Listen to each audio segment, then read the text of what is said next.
fix that real quick.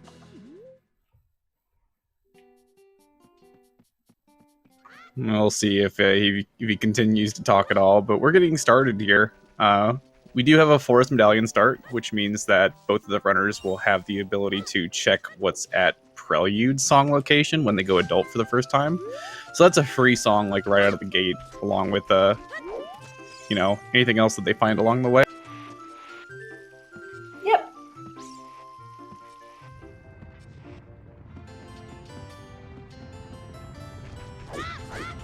And it's very likely that we're just going to see a very standard start from both of the runners. Whether or not they go to Deku Tree very early on is going to be kind of like the first breaking point. But if they both decide to leave the forest, we'll probably see them take similar paths.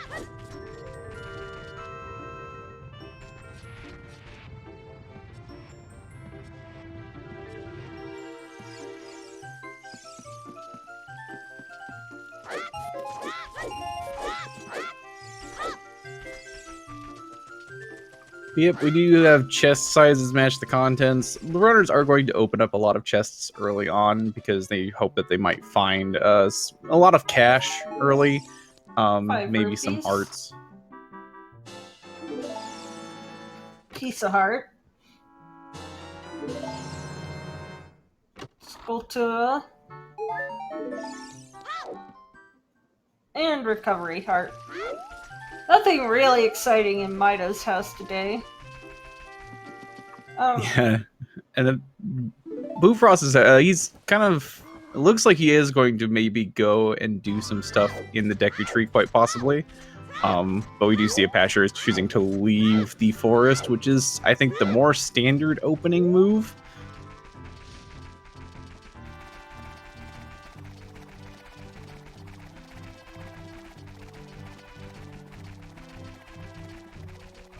Also, if you'll all give me a minute, I am gonna seek the streams up.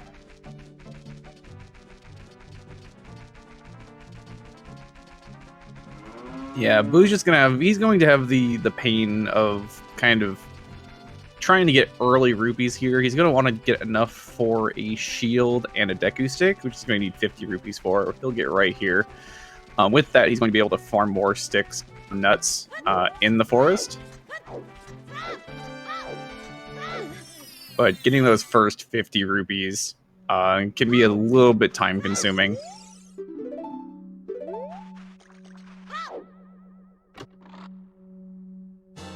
And we'll have to pay close attention to the runners picking up hints along the way. We see Apasher picks up his first hint that the reward for turning in 20 skull tokens is just going to be a red rupee. So very rarely or it's not too often that you get a hint for 20 skulls. 30, 40, and 50 are guaranteed hints, but 20 is one of those, random hints that is shuffled into the pool. That makes sense since it's a lower number of sculptures.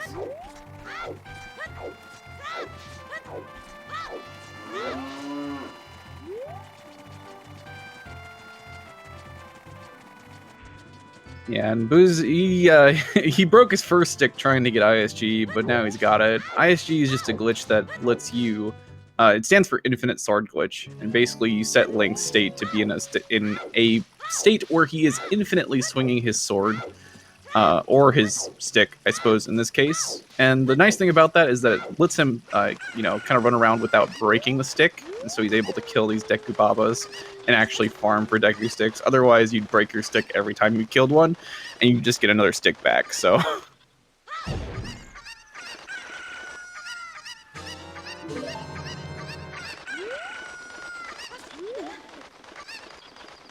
Okay, so Boo chose to farm for 10 sticks, and now he's just going to go leave the forest. So that's an interesting early move.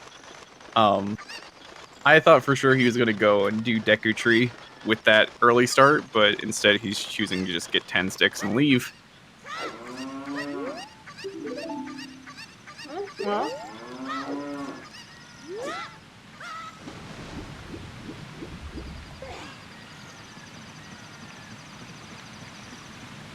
Apasher picks up a nice hint there, so he gets a hint that the chest up beyond Pierre and the Fire Temple is just going to be Piece of Heart. So no worries about that. Also, picks up a Deku Shield, so nice. I think Bufrost is going to be not happy when he gets over there to find that his farming for rupees was kind of wasted on, buying a shield. Unfortunately, but that's just the way of randos sometimes.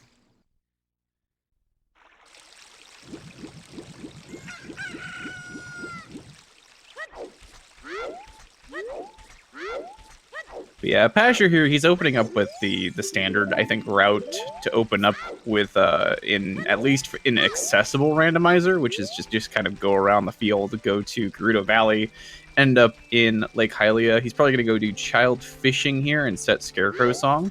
And then he might go do some things in Hyrule Castletown, taking the owl as a shortcut. Yep.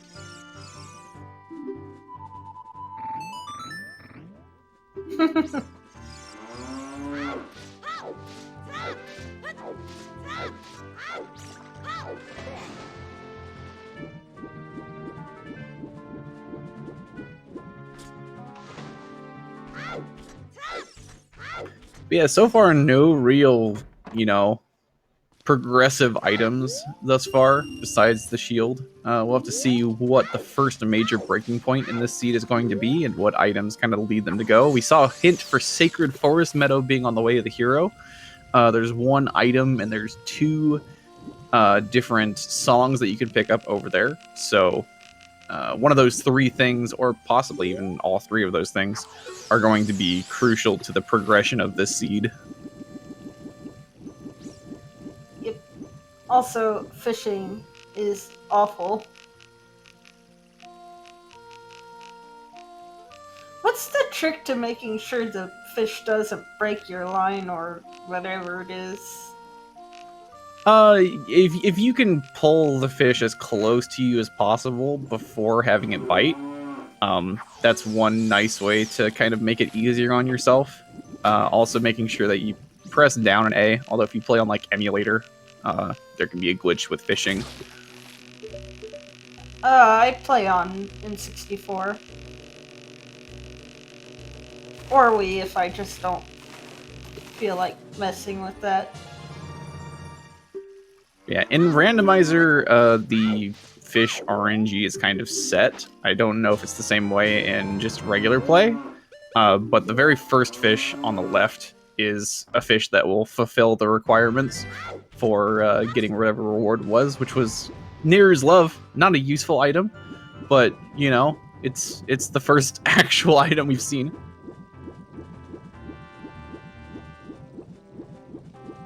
And yes, Asder, that was Nehru's Love.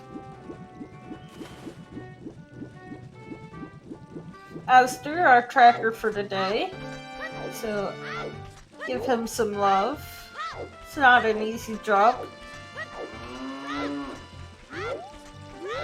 Yeah, so Boo save warping back into Kikiri Forest. Looks like he's probably going to go do Deku Tree now.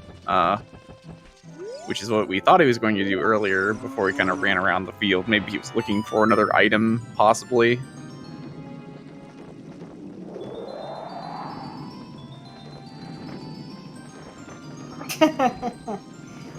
Oh man. No logic OT rando sounds like a thing.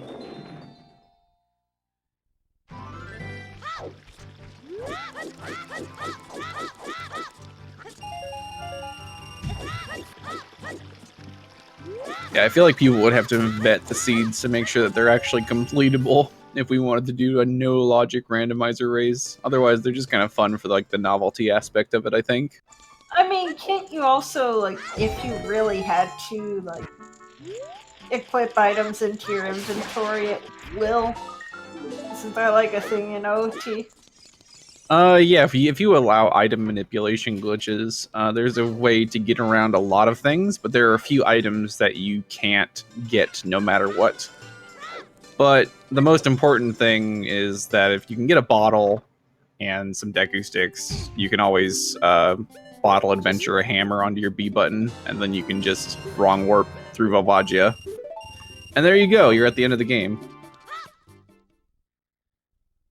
True, or there's always the Goma wrong warp thing that they do in any percent.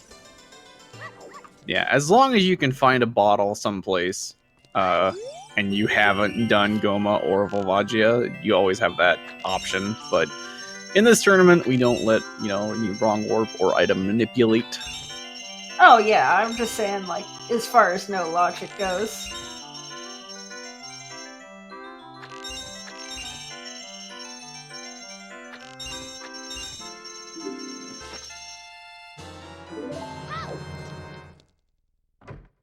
Yeah, so far, still no real major breaking point on items met so far. Usually in one of these early locations, we find something. Oh, big. Oh wait, this is. Oh right. Is this with the chest size different? Yeah, the chest size is Also- going to match whatever's important in it. So a big chest will indicate that it's either an item or a trap. Yeah.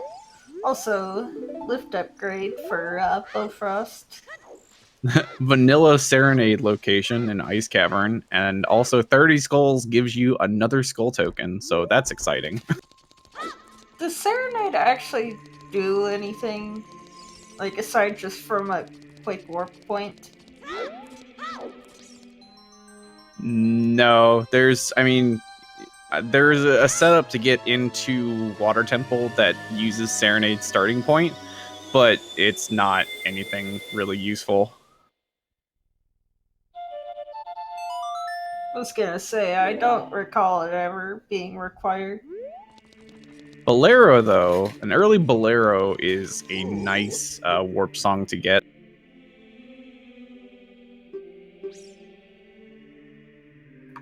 And Apasher here, he's checking to see what all of our medallions are. The ones we don't want to see are Spirit Temple, which we saw was Light Medallion, and Fire Temple, as well as Jabu, because those three dungeons have required items that, there's only really one of in the game.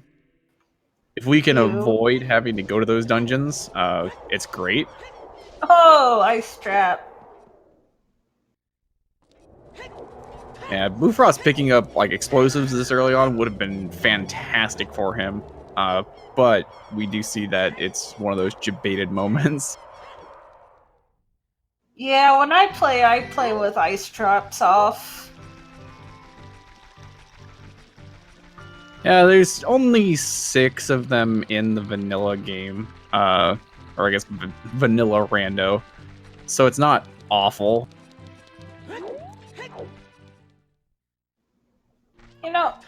I would like to know where this vanilla miser is that I heard of once. Whatever you call it. That'd be nice. Yeah, but who plays the game like normal anymore? Why would you just play one randomizer seed when you could play different ones? True that.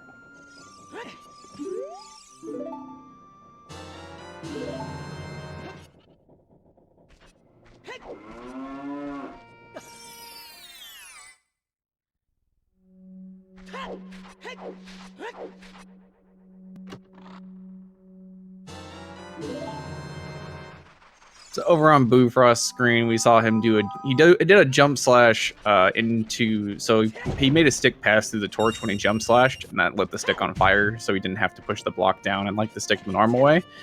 And then right there, you do a setup there to make it so that you can break your stick in half, and that way you can use it repeatedly for crouch stabbing and it won't break anymore. Yep.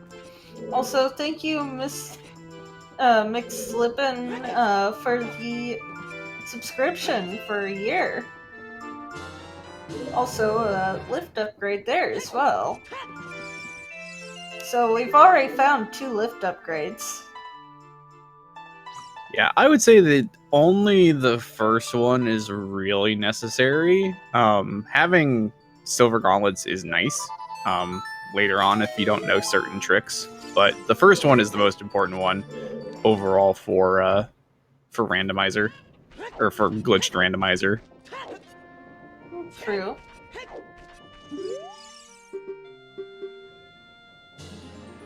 Piece of heart from Chicken Lady. Anju, is it?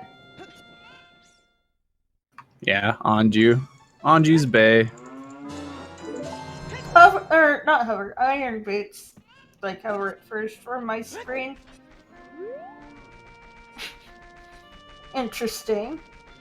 Yeah, with Water Temple being one of our required dungeons, having Iron Boots makes things a lot easier to get around in that dungeon, especially if there's another item hidden somewhere in there. We've seen many randomizer players struggle in this tournament, going through Water Temple without Iron Boots.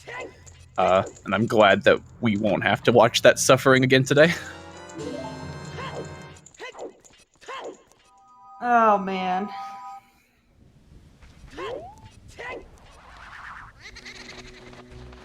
You know, we need more tournaments like this. Yeah, I would say that the accessible tournament for Randomizer has been great, but it's just so different to watch glitched Randomizer, because there's just a lot of what a person knows and what their background in running OOT really shines through when they do this. You know, we see people taking like normal routes. We see people using tricks that are only used in like bingo. So it just allows for a lot more room for like characterization, I guess, in running the game. Yeah.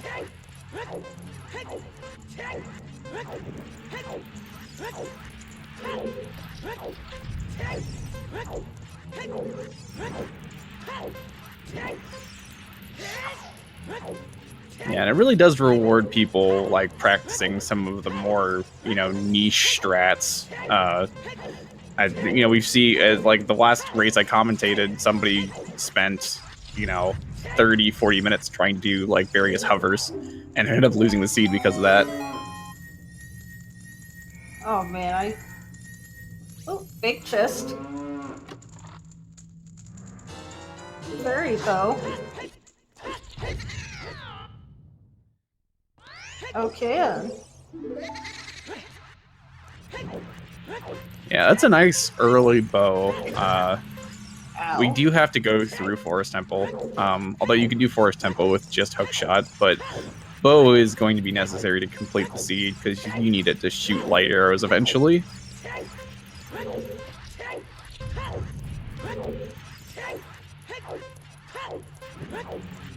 We'll see if maybe did Ganon just like kill Dampe or something? I like to is he a ghost? I like to think that, somebody, was screwed over by Dampe's grave digging game too many times and decided to get back at him.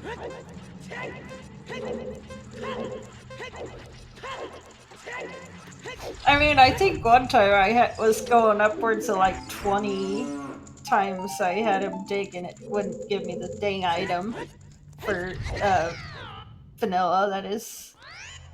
Ooh, Apasher picking up the first explosives here in this seed, bomb shoes. The first set is going to be 20. It's guaranteed to be at least 20.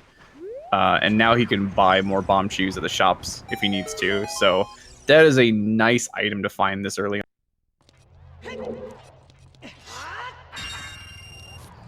What's the most digs you've had to do ever for vanilla? For Dampe? Well, with Dampe, it's like, if you don't reload the area, I think the most that you can have is 16. But like in speedruns, normally it's faster to just like reload the area over and over again because, having Dampe walk around the graveyard is super slow. I think I've seen upwards of like 70. Ouch.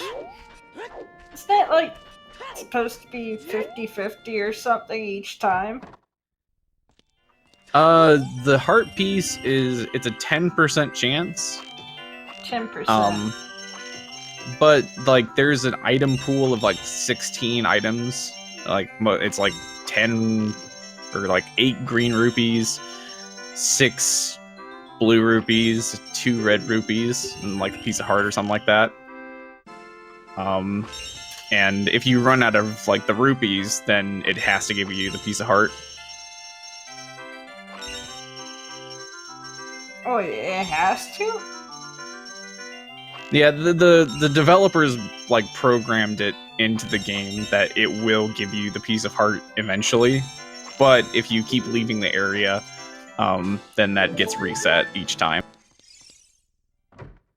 The real fantastic thing is that on the 3DS remake of Ocarina of Time, they made it so that like if you can get the piece of heart over and over again. And so there's an entire race on Valentine's Day called Dampe's Valentine, where they just race to get 20 hearts only from Dampe heart pieces. It is the worst thing. It takes hours. Why would you do that to yourself?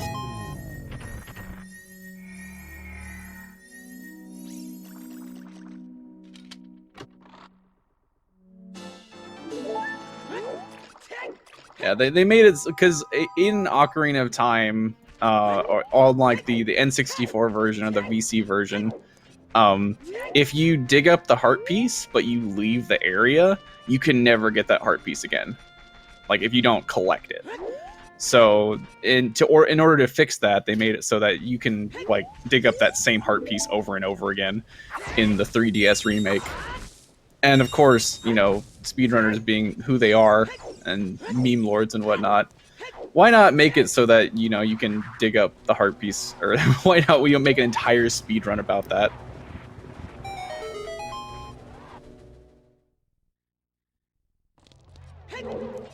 Oh my gosh. Like, how did Nintendo not see that coming?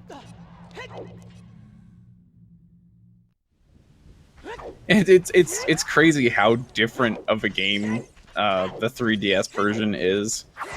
Like they changed a lot of things with that like remake, because I think it was a different like subsidiary studio through Nintendo that kind of like worked on that rather than any of like the original people. What are the differences? I mean, like the difference in I'm not as familiar with the 3DS version as the as I am with like, you know, the base version. I know that like the 100% speedrun is like 20 minutes longer now. They have some tricks that they can do, and they have some that they can't. You know, I find it funny. It's like most remakes are like longer, but my old speed game actually is one of the few Zelda games where the remake's faster. And by faster, I mean like 3 hours faster. Yeah, like any percent on N64 can be done in like, I think world record's about 17 minutes. Because they can wrong warp from Torres, right? Yeah, because they can wrong warp from Goma, but in the 3DS version, I'm pretty sure they have to do the Frore's Wind wrong warp into the credits, which takes like 30-ish minutes, I think. Well, that's still not too bad.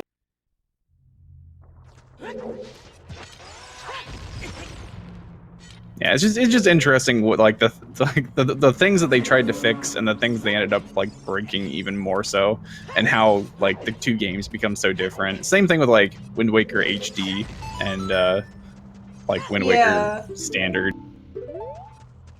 That's the one I was talking about. It's like, you know, they patched storage, yeah, which sucks, but then they implemented gyro, and they wanted to show it off, so they included first-person movement with items, and, well, lo and behold, here we are, sub-hour, any percent world record, because of it.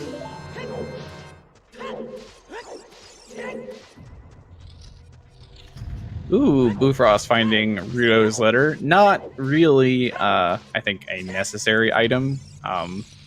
once you have choose, you can clip past King's Or as a child, and you can do it as an adult really free. So.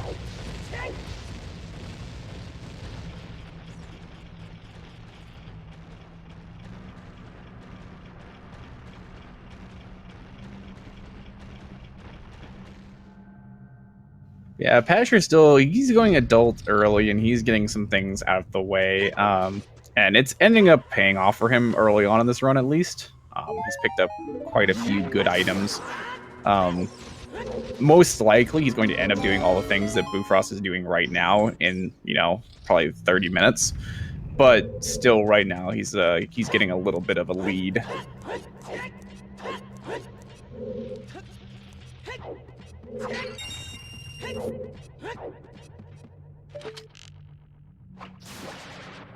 Alright, let's see what it is. I couldn't quite catch that, could you? Looked red. Yeah, this looks like a red rupee to me. Maybe a recovery heart.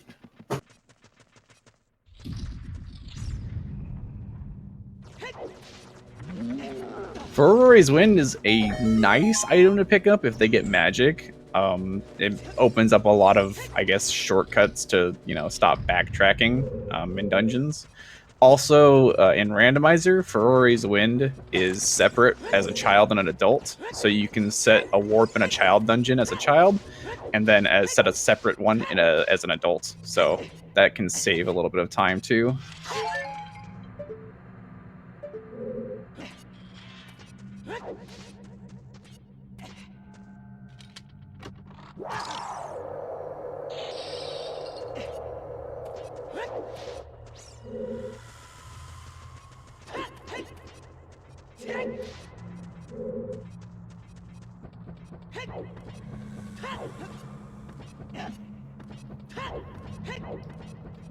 Alright. Big chest. It is bomb shoes.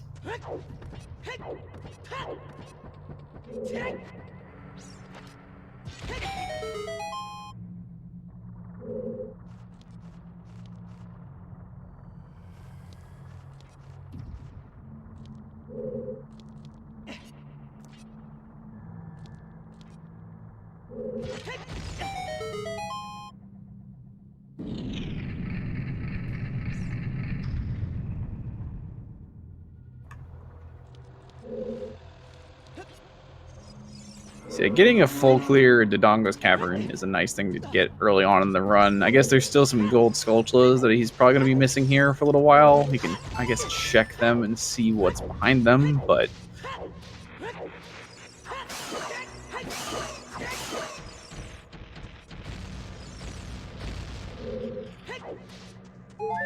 Oh man, I remember when I played through this game the first time.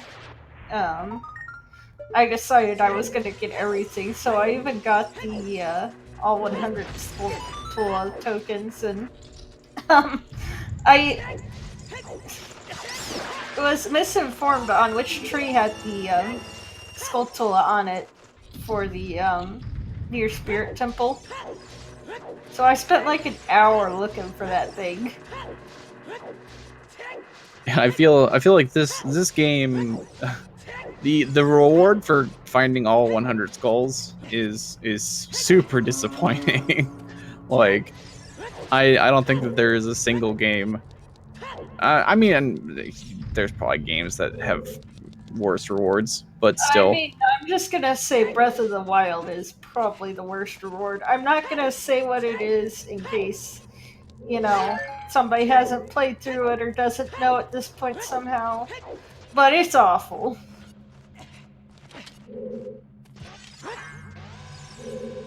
Yeah, 900 is a bigger number and a worse number than 100 confirmed. Or is it 700? I forget.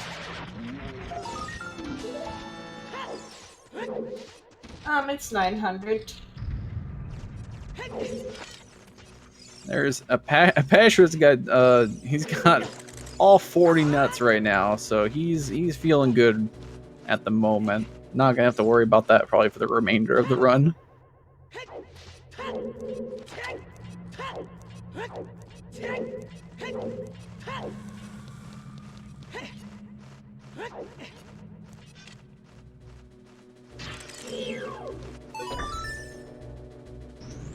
And right now he's going to try and set up a trick to kind of keep the switch pressed down longer. So he wants to try and open up the Navi text box on the same frame that Link starts to push down the switch.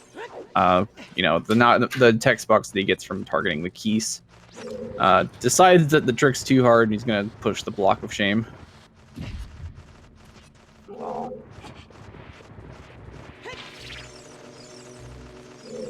Also, ISG is so broken. I love ISG in Rando with like the sword effects because it looks so neat. I mean, not only is it broken as heck, it's easy. Like, at least in my opinion. Easiest frame perfect trick in the game.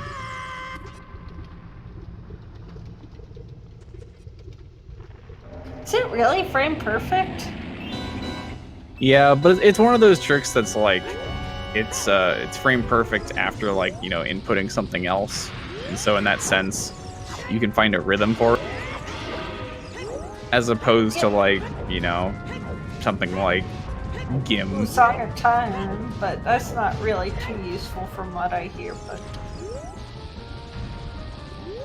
nice to have. You know, the strange thing is, I usually prefer not to know when something's frame perfect because, like, I can get it over and over, and then the second I know it, I guess it's just psychological, but I just can't do it after that point as consistently. Probably the nerves. You just gotta tell yourself, I'm good enough to get this frame perfect tricked.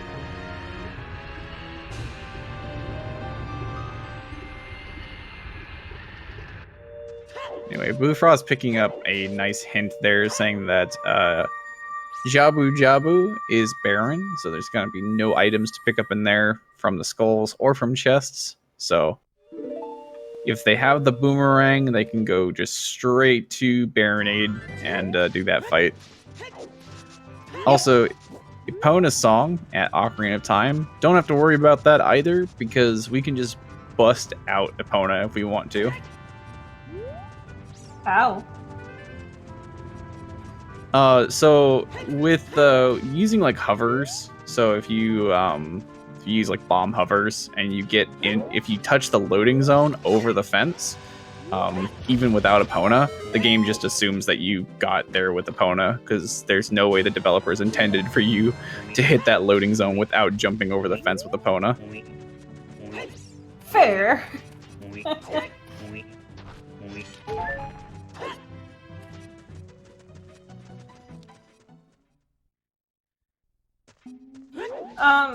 I don't think they have Song of Storms, do they?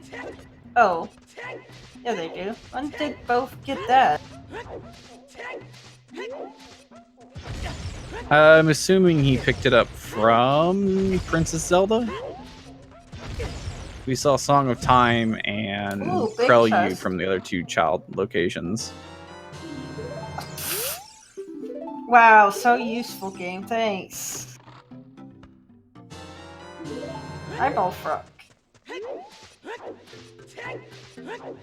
Yeah, that's two big chests there. Yeah, Navi Dive's a lot easier, dude. You might just want to go for that.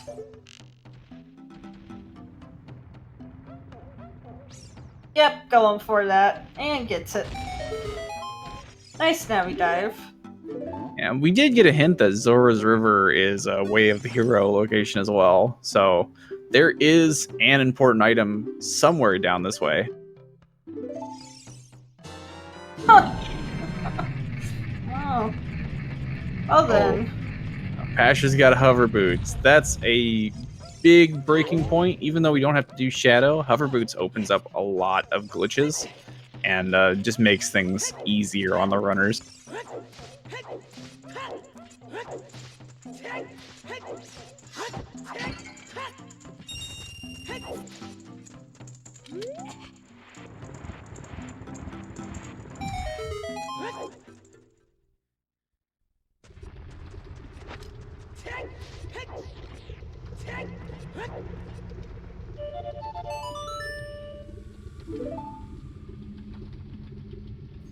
Ooh, and Apasher picks up another warp song from the Bolero location. So giving him Requiem, that's going to be really nice to pick up here early on too.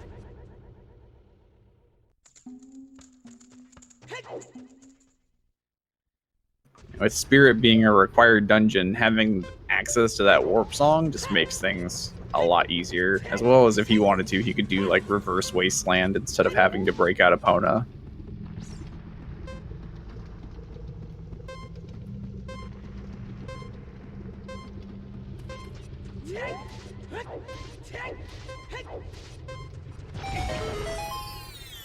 Ooh, hook shot.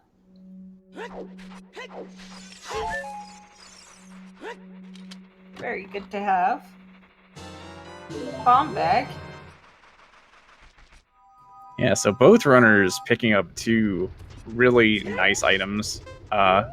Bufrost didn't have access to explosives at this point, so or he's still looking for some sort of explosives. I forgot that there was a Apasher who picked up the bomb bag. So it's going to be a while before Bufrost picks up possibly any kind of explosives.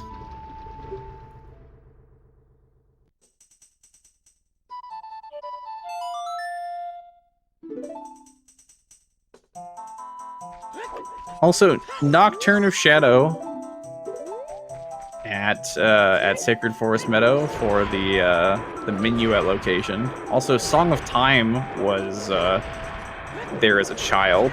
And then we have the grotto that Apasher's going to check here. So I'm trying to guess which one of those three things might be the most likely way of the hero.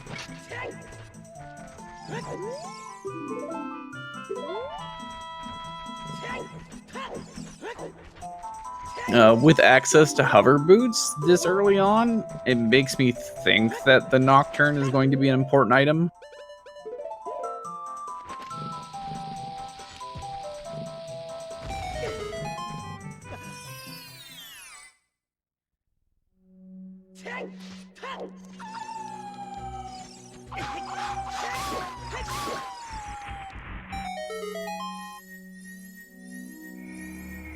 Big chest.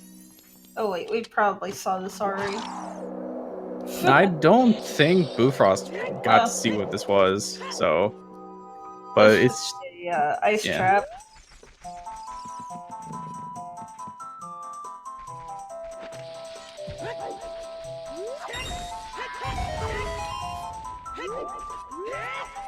Yeah, so the way of the hero hint is referring to either one of those two songs. I think Nocturne is maybe more likely, but it's really hard to say because you know, Song of Time is just so it's weird how the game thinks you need Song of Time in certain places.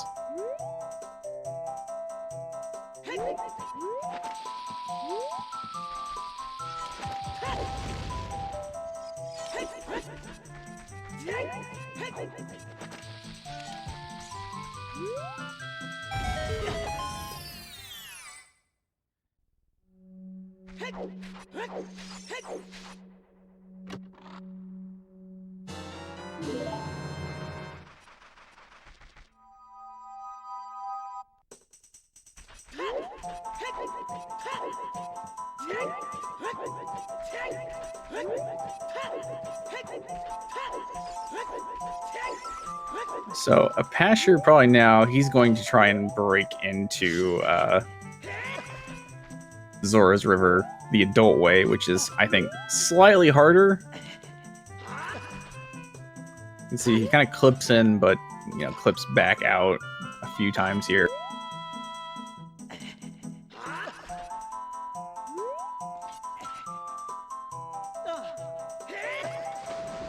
And this time he gets it.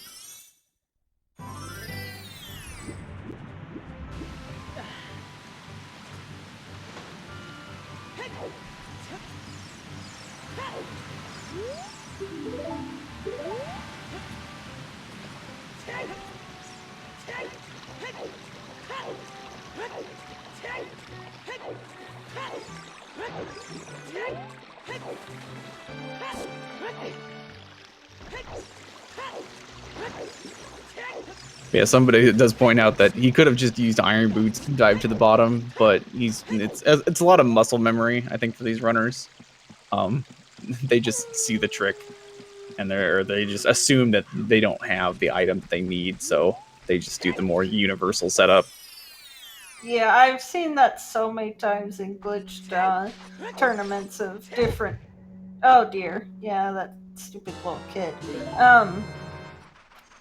But I've seen that where it's just like people just forget that there's a normal way of doing things.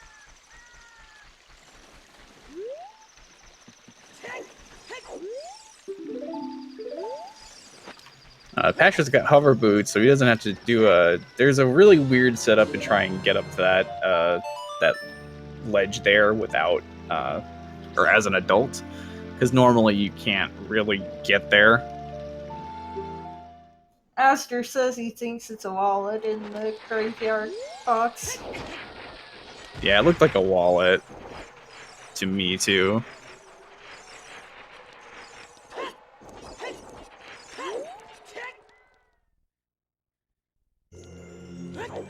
So Apasher picks up his hook shot, and he's going to go straight over here, finds Zelda's Lullaby, which is not necessarily always an important song, but it opens up a lot of checks.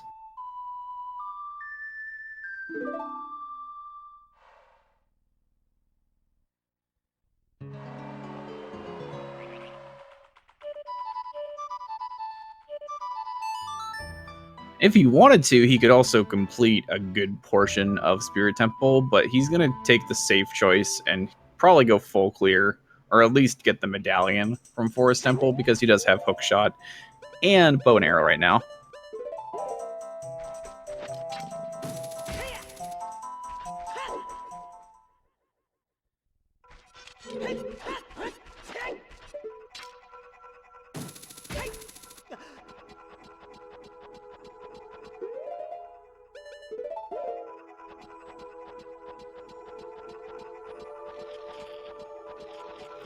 I think early in the seed, as we are, it's a safer bet to just go full clear Forest Temple, because we're still looking for a lot of items.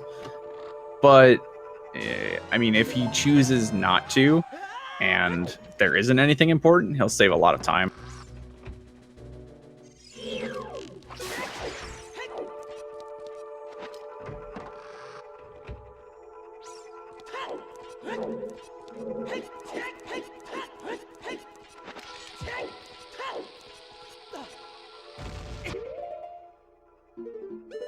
Oh, and Apasher's going to use a damage boost setup here to get up to this alcove here, so we can get to the second to last post sister that you usually get. He's going to get this super early, and he's going to save a lot of, I think, time in this dungeon.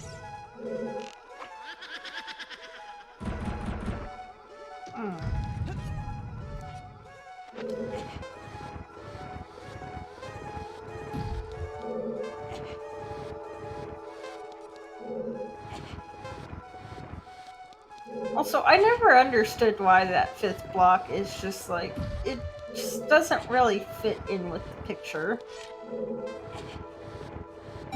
Yeah, I think it's there to try and bait you into using it, or just kind of be in the way to make it into an actual, like, kind of puzzle, but it's still just like, you know, blue, get it out of the way. So it's not like... Okay, that makes sense.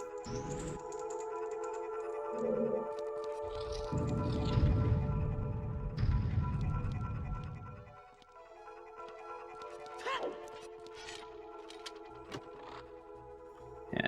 It is a little bit worrisome so far that Bufrost has spent so much time as a kid and he hasn't picked up any items. This is I mean, staying as a child as long as you can in Glitch Randomizer has been a route that people have been kind of like talking about. You know, it's a lot safer in a way. It's very easy in Glitch Rando to become an adult and to stay as an adult for a really, really long time because there's so many things you can do.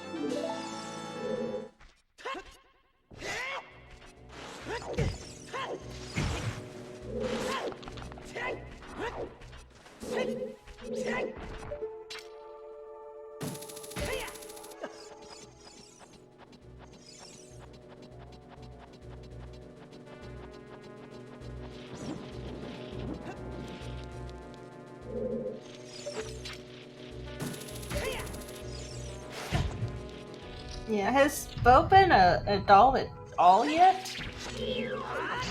And now he stayed as a child this entire time. Otherwise, he would have picked up Bolero, but he has yet to pick that up. So,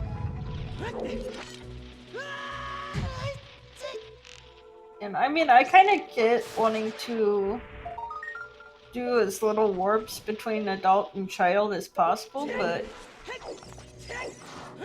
I don't know, man. It's just, yeah.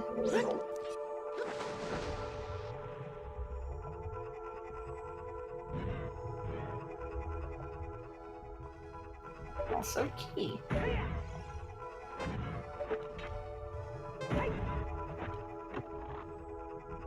yeah, I was wondering why Apasher chose not to lower the water, but I guess he just decided that, this would be a little bit faster. And it probably was in the grand scheme of things than watching the water falling cutscene.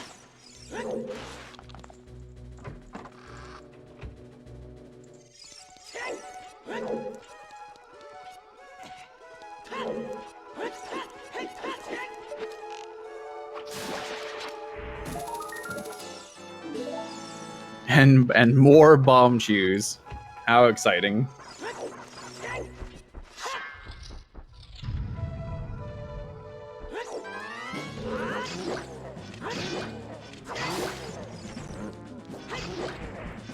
Because the other question that might be coming to my mind right now, at least, is whether or not the seed thinks that Epona song is required, and so it thinks that this is an all dungeon seed, when in all honesty, it could be done very easily without doing every single dungeon.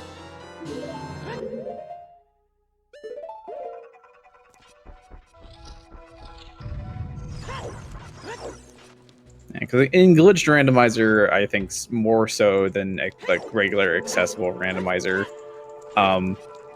more hints can be considered bait than you think, because there are very easy setups to do to get around doing the most tedious things a seed might want you to do. Oh man. Yeah, I can only imagine some of the crazy stuff.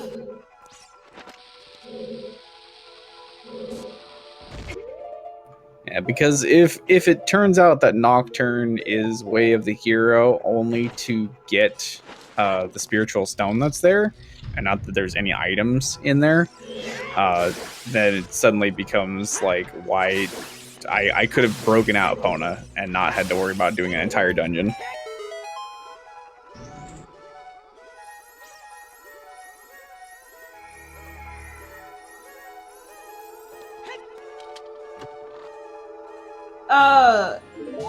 No, I do believe that the rules are you can, but like, I think you have to get all the medallions anyway, don't you?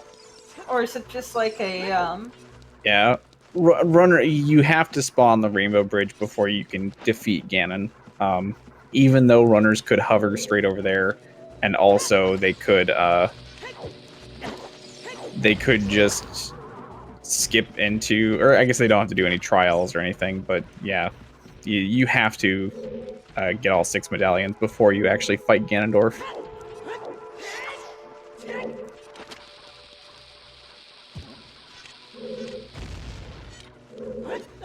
I do remember a seed very early on in this tournament where the player's first bow that they found, at least, and light arrows were both in Ganon's tower. So it's possible, but yeah, there's no reason you would have to do that or would think that would reward you with anything.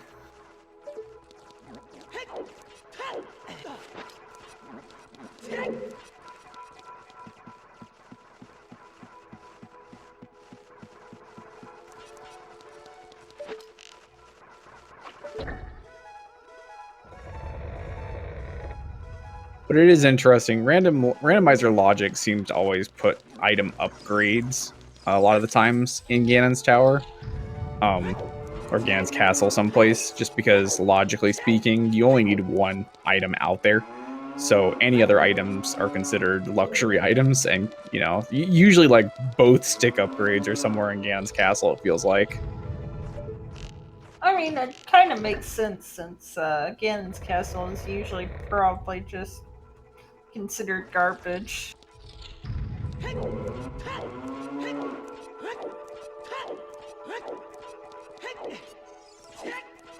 Apasher doesn't have randomized music, but he does have randomized Navi sounds, and so every time Navi comes out, you just hear a cow mooing. Oh, is that what that is? Oh, goodness. Yeah, I was wanting to use Bo's audio, but turns out he was talking in there, so...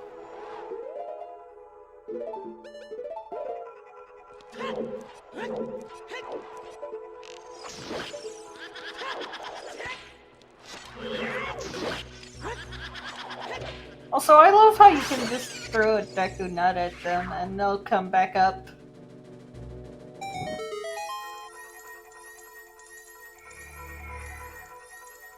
Ooh, that's a nice item. So we know where all 3 strength upgrades are now.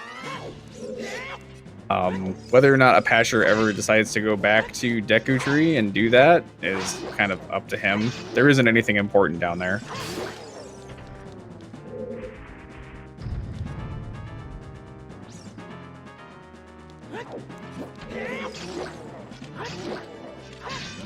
And gold gauntlets definitely aren't anywhere near required to get past the big blocks. There's always ways around them.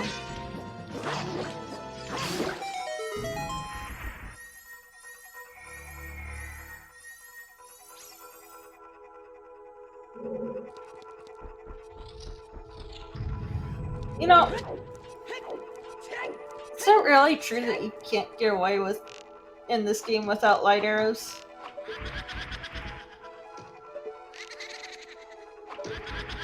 Like, aside from, the straight warp to the OT&E% route, that is. It'd be great if there were a way to get around having light arrows. It would change speedrunning this game so much. There are so many categories that would be broken by not having to get light arrows.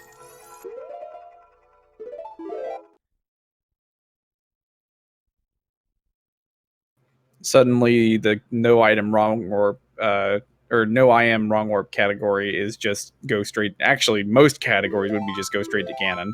There wouldn't be a difference between no wrong warp and no I am wrong warp because you don't need light arrows anymore.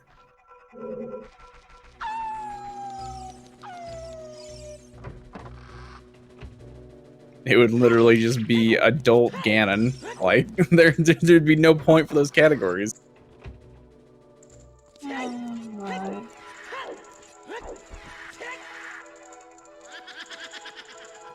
One interesting video though out there is there's like this really obscure frame perfect thing in the Ganon fight, or the Ganondorf fight, where if you shoot an arrow at him like on at a certain spot in his animation, he just goes flying up into the ceiling and like he just hangs out up there for a little while. I think he comes back down eventually, but it's just a random like weird interaction that's hilarious to watch. That sounds like it would lose a ton of time. Oh yeah, there's like no reason I think you would end up doing it accidentally, because it is like you would shoot an arrow at him like I think like right when he flies up in the air or something like that. But it's really funny, and I hope they show that off sometime. They wouldn't in like a run, but a glitch exhibition would be funny. Glitch exhibitions are always great. I remember I made a plan though for A Link to the Past where I basically made it so you had to use most of the minor glitches.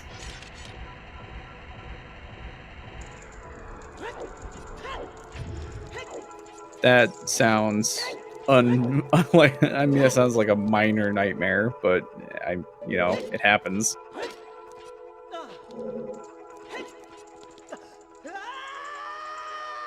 So Apasher there using a little bit of a setup there to backflip into the like fence texture, and then he uses I think he just uses a ledge clip there to get out of bounds and then jumps straight into the loading zone because for whatever reason in Ocarina of Time, the entirety of the dungeon is loaded in any room besides like the boss room, but the boss room loading zone is always there.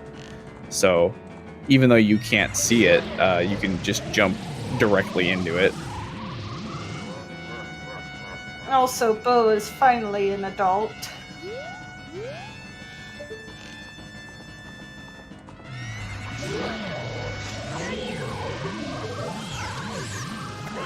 Yeah, he's got a little bit of catching up to do, and it really does come down to if and when Apasher goes back child and what all checks he decides to do.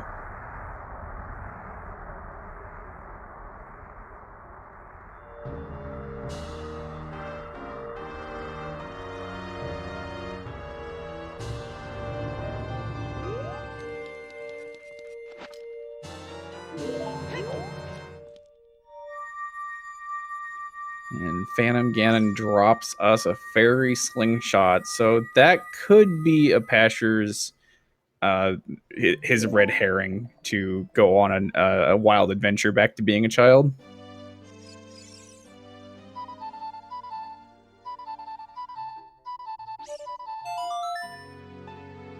Having a bit of trouble with that song. He's just, supplying his own remix. Oh my gosh, have you ever watched the Zelda OT Can? Oh, I think I have, yeah, with all like the Link screaming Yeah. noise songs.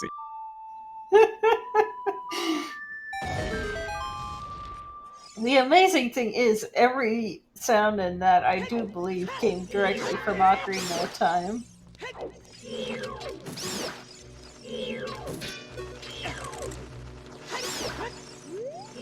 So, George Mallory, it probably depends what they're playing on. Yeah, it looks like from the quality that Bufrost is playing on N64, Apasher looks like he might be on VC, but it does kind of look like N64 too. I think I saw Everdrive on Bufrost's screen earlier, but I don't know about Apasher. Okay, Asder says they're both playing on N64, so yeah.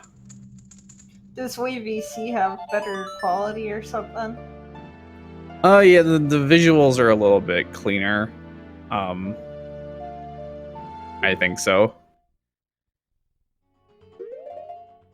Hmm. I mean, it can also depend on the quality of their stream too, but I usually play on console just because, well, console. Unfortunately, for some reason, when I bought my N64, it does not have sound, so I had to send it in to get fixed to a friend of mine.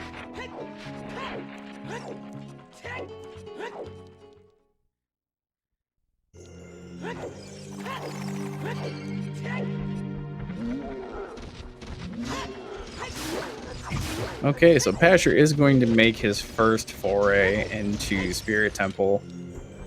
He can do a good portion of this dungeon, but unless he finds the Mirror Shield in here, he's going to possibly get locked out. It's also possible he gets locked out right away because he doesn't find a key, but he can go into child side as an adult if he so chooses to.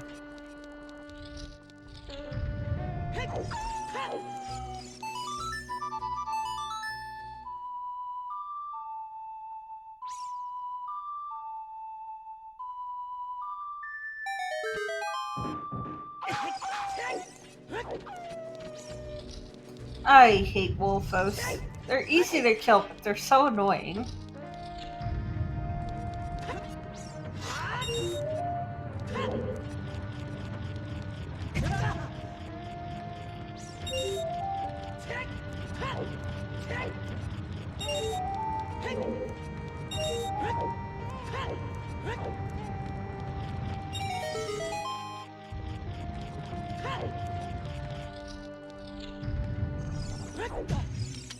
Okay, so good news is Apasher is not going to get locked out of adult side.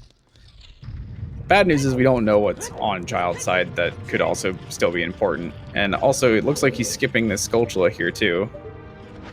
Unless he's going to... Oh, okay. I see what he's going to do. I was gonna say, that's an interesting call.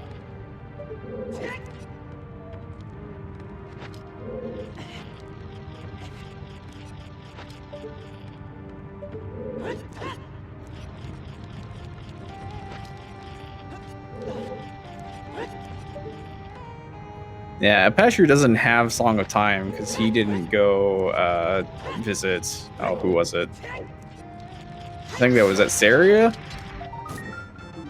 So he's got to do a little bit of a funky setup. Small key on the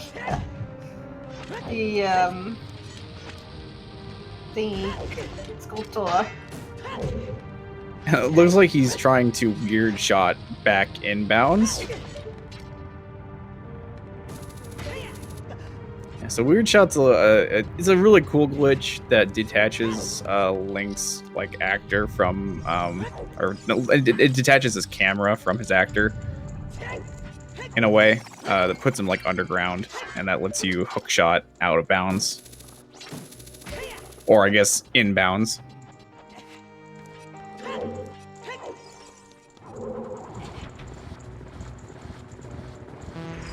I love how different Zelda games, a lot of them have weird shots, but they all do like different things and have varying levels of usefulness.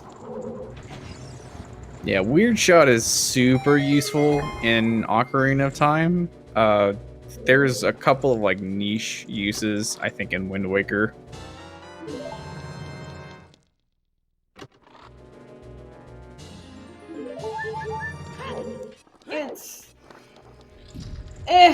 I don't really think it's useful much at all, really, in Wind Waker. Yeah, I think I remember seeing something in like Hundo that like there was like a 1 or 2 uses, but other than that, Maybe yeah, an it's I mean, it probably just saves some time. I don't think HD uses it at all, even Hundo.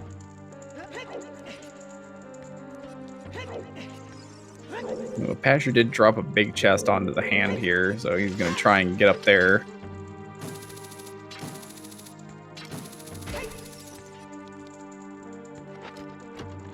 Big chest. Boy, Apasher, he wants nothing for bomb shoes right now. Like, he does not need any more. He's just sitting pretty.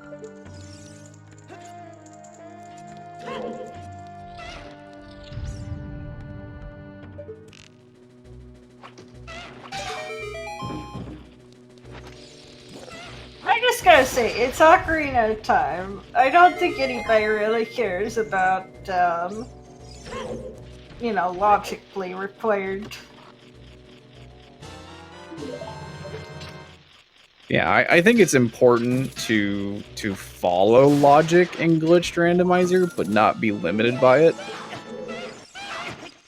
Like, you should definitely not go and like check something that's so far out of logic, but you should also pay attention to it. Oh no. Oh no. Apasher, please, don't do this. What? What's he going for? So, in order to light the torches down there, I think what he's going to do here is he's going to push the statue all the way up the stairs to get the angle so that he can shoot the torches. But this takes like, it's so funny to watch them push the statue all the way up the stairs. Is the statue actually necessary, or is it just nice to line up? It gets you the height that you need to shoot the arrow down through the torch that's up there, into the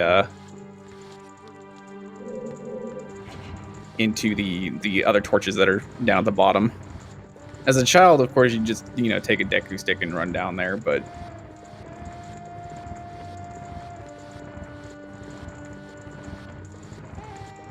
yeah, I remember when I was like practicing accessible stuff, and somebody was like, "Yeah, I mean, if you really wanted to, you could push this statue all the way up the stairs."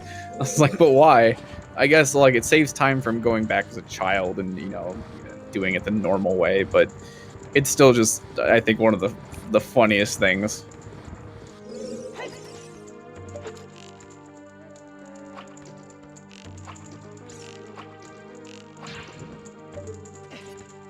How can you even see where to shoot? That is an excellent question. Also, big chest. And it was worth it. Oh my god. Oh man. The worst. Oh, it's like he had like a sixth sense that told him to do this. That's great that he finds magic there.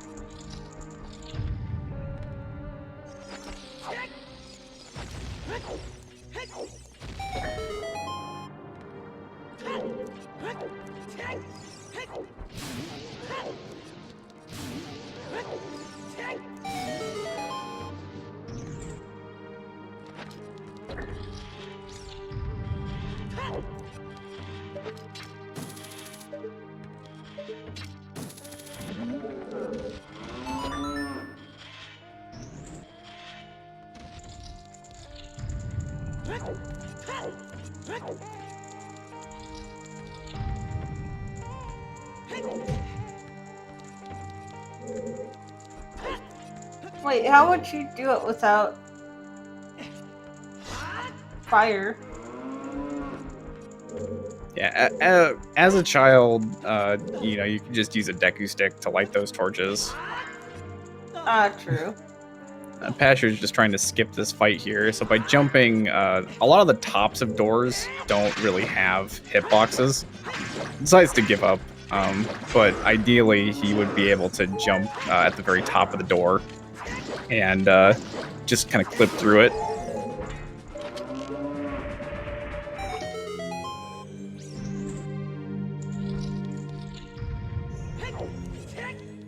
It's a nice safety strat if you're learning a category like no item or no I am wrong warp, where you have to fight that guy. But if you get hit, you're going to probably die. And Apasher right here he's gonna go for a hover to get across the hands. It looks like. So he's gonna set up a super slide with the bombs by rolling into a bomb or rolling into two bombs. So whenever you try and like pick up an item while also being hit by recoil or by an explosion, Link gets put into a super slide state where he's going to be moving really fast in the reverse direction.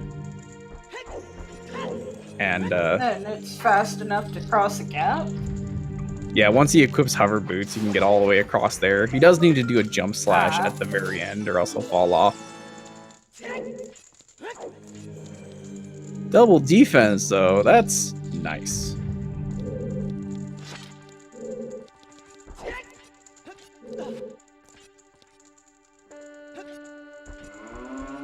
And he's gonna try and do this glitch again, although just on the other side. Are these things really sitting on those? I never noticed that. he's just gonna warp out. He gives up on this.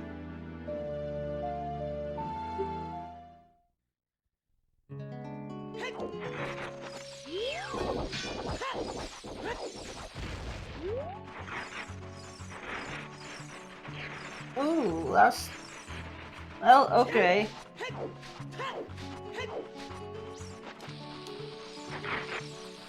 It's gold gauntlets. Not really useful for much of anything.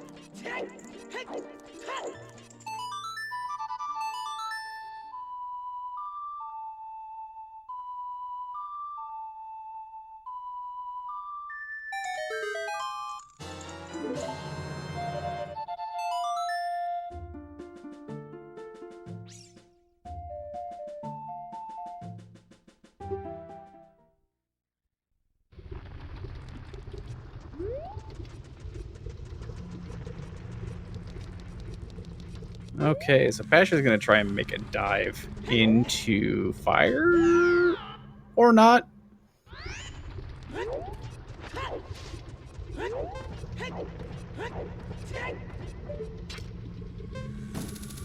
Decides that there's something else that he can do that's much more worth his time. Oh, he's gonna go check the fairies. Probably.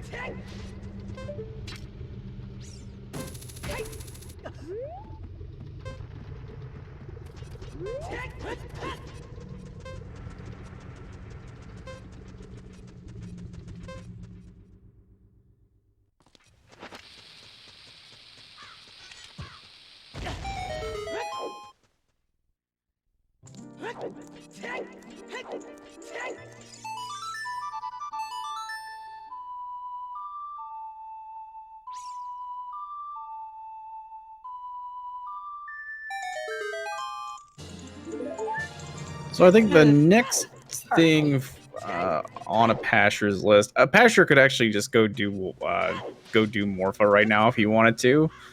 But yeah, we still are looking for those 2 items. It doesn't matter how fast he beats Water Temple, unless there is something down there.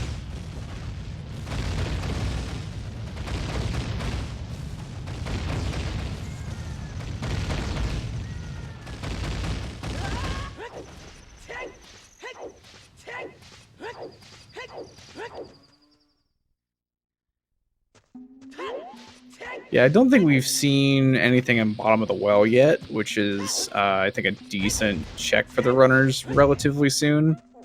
I mean, they're both adult now, so they wouldn't go do it, but still, like, sometime...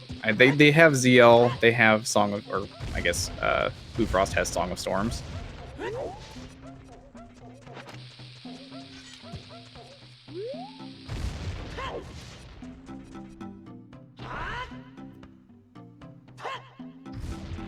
That could be interesting. Sure, there's 5 rupees. Also, Ice Cavern is technically open to both of the runners. Only Bufrost knows it is open, but Apasher could very easily go do that sometime soon too, although he's trying to exhaust the rest of his checks.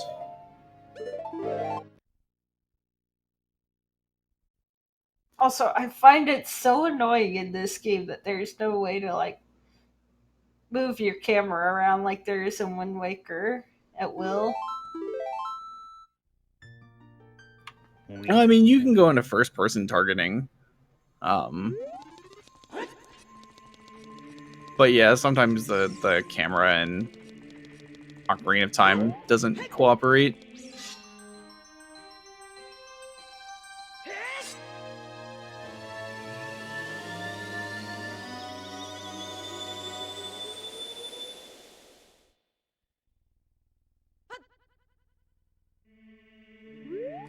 So now Apasher going back child for the first time in about an hour, and I mean, depending on what he decides to go check here, it gives Bufrost a lot of time to maybe catch up here.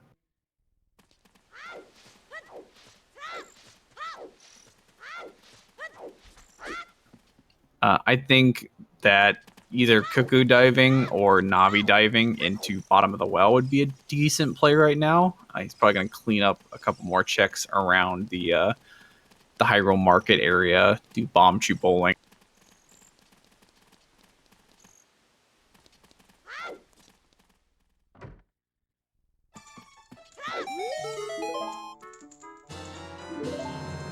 AD? What do you mean by AD, Esther? All dungeons. Oh, is Because, it just... yeah, our Ocarina of Time song is Epona song, which gives us logical access to the Gerudo Valley or Gerudo Training Ground area. Yeah, alright. So I think that whatever happens, both of the runners kind of have to make a gamble at this point and do something sort of out of logic.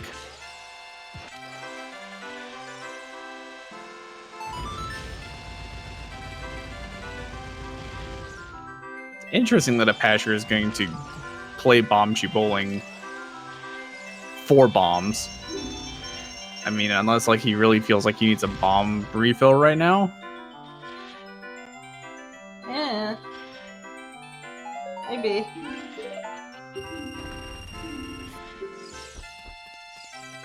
Yeah, and upon seeing that Skulltula token, he's just going to nope on out of there.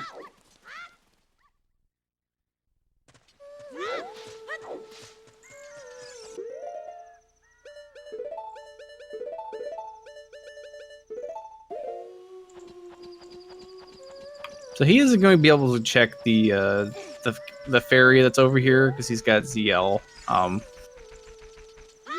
So there are a lot of checks that Boo wasn't able to do when he was child that Apasher is going to be able to pick up.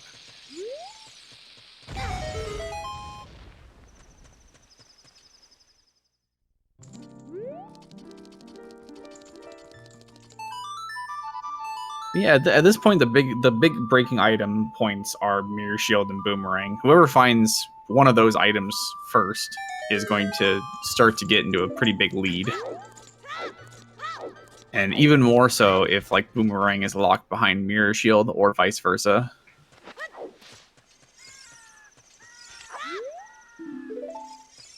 Oh man, yeah, they do need the Boomerang for Jabu.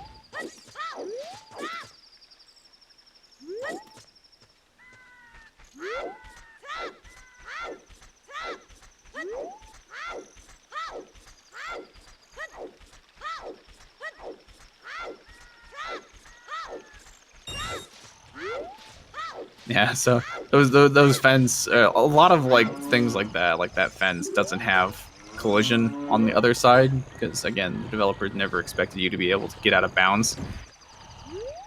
Yeah, Nintendo's good about you know, just having one-sided collision.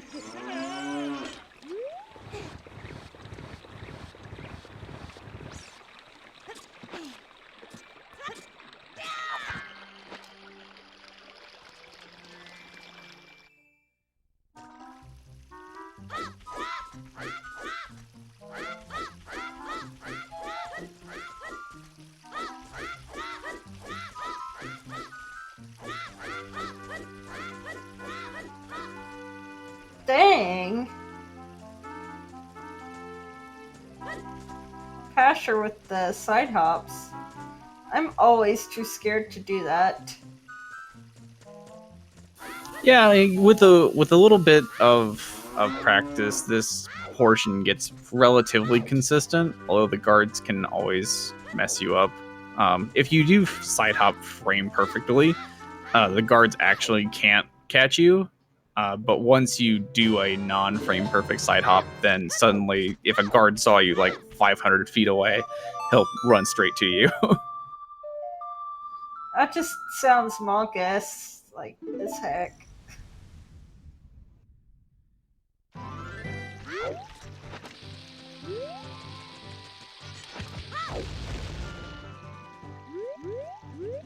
Yeah, so Apasher using another Super Slide to get around. If you're moving in one direction, Super Slide is pretty much the fastest way to travel. It's faster than the horse. But if you have to change directions, then that's when you want to do what's called a HES instead, which stands for Hyper Extended Super Slide. course, regular super slides are easy in the sense that all you have to do is hold up your shield, and as long as you have your shield held up, you'll continue in that one direction. Whereas a Hess, you have to hold a certain position on your controller just outside the dead zone, which is consistent in like pretty much every 3D Zelda game, is that there's this ESS position. True. And most of them it is broken in some form or fashion.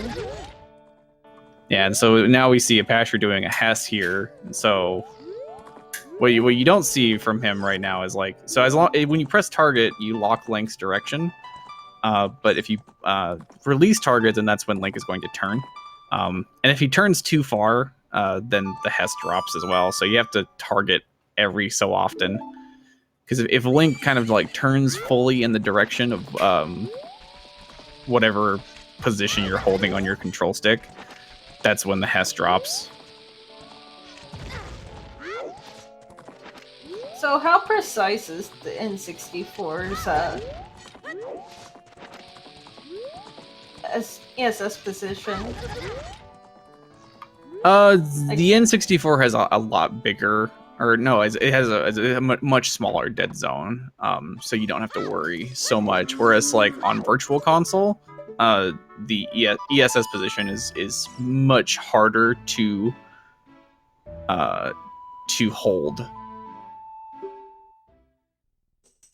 Yeah, that makes sense.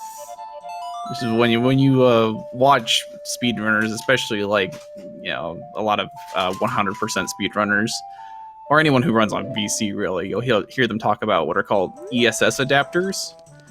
And it's not an issue of the GameCube controller itself, it's the way that they programmed Ocarina of Time to work on Wii VC. And what an ESS adapter does is that it basically makes the dead zone on VC more similar to what an N64 has. Interesting.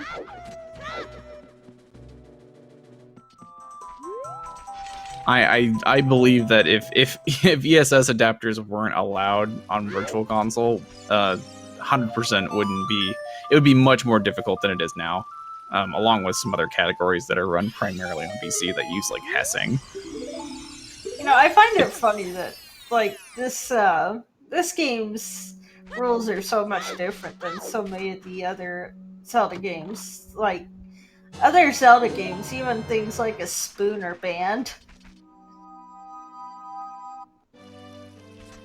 Yeah, like Majora's Mask Hessing is much more difficult, but the community there decided to ban ESS adapters on VC. But the Ocarina of Time community decided that it would be too difficult to prove that somebody was using an adapter, and it enables enough stuff in a sense that, you know, it's like, why not? Yeah.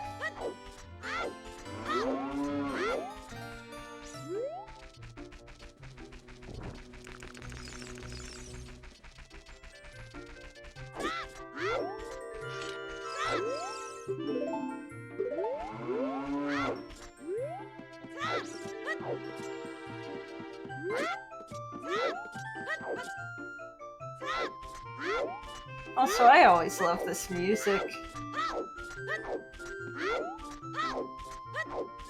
Yeah, even years after it came out, like Ocarina of Time music is still so iconic.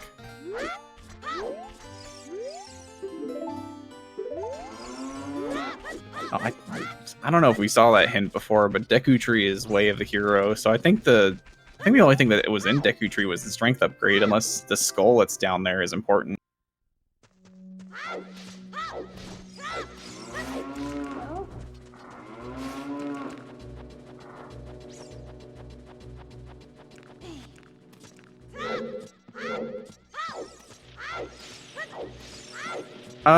With glitch strategies for Phantom Ganon, the fastest way to fight Phantom Ganon once you get past the first stage is with ISG. So if you knock him down by hitting his shot back at him. And while he's down on the ground, if you shoot an arrow at him when he starts to get back up, then suddenly your sword can hit him again, and you can knock him back down, and then you can one cycle him that way. There's also a glitchless way to one cycle him, but it's a little bit more difficult, and I can't explain it because I haven't ran glitchless in forever, and I never learned that strategy because I was never that good at it.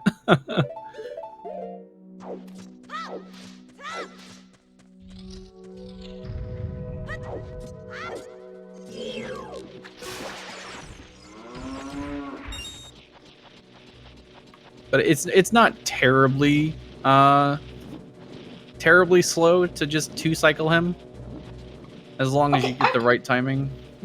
I can never kill this top Skulltula with ISG. Like, I just get knocked down every single time. The skull in Deku Tree? Yeah.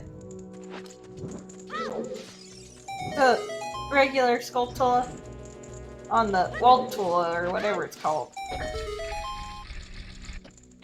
I don't know. Like, I always get knocked down by it. I like to get ISG beforehand just so that I don't have to bother with trying to wait or try to knock them off beforehand. It's weird. Yeah, Oh, Bufrost spamming backflips there to keep the timer from ticking down.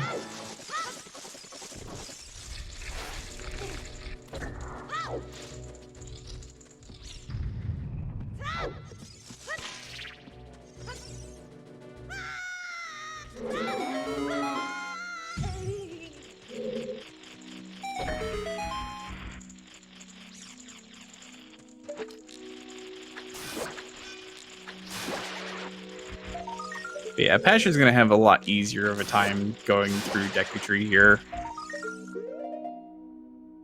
Because he's got Slingshot and he's got explosives. He's gonna, be baited into getting that ice trap there.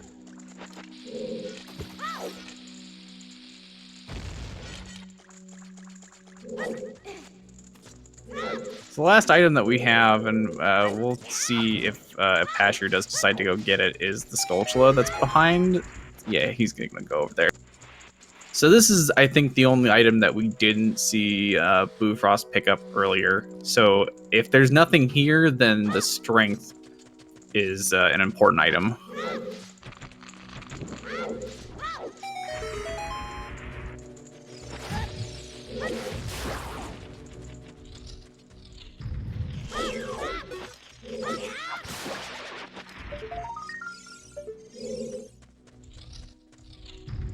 Yeah, with it being just a recovery heart, then yeah, it is probably exactly like Asder's saying in chat that gold gauntlets are important because, of course, we do have to still get Ganon's boss key somewhere in Ganon's castle.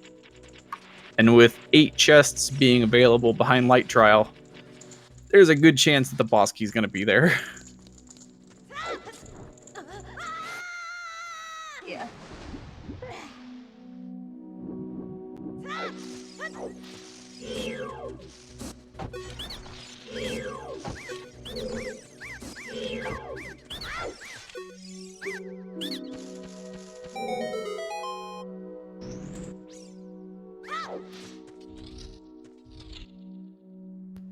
Oh dear. I hope my internet doesn't decide to go out.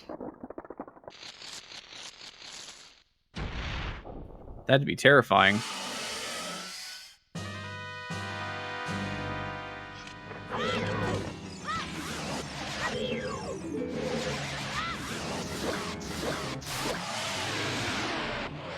Yeah, you don't have to do trials in this. We just have to find the boss key, and the only chest that's actually locked behind. I mean, there's 2 items or 2 locations that can be locked behind the gold gauntlets. And that's Ganon's Castle Ferry, which can be like super slid into or recoiled into, as well as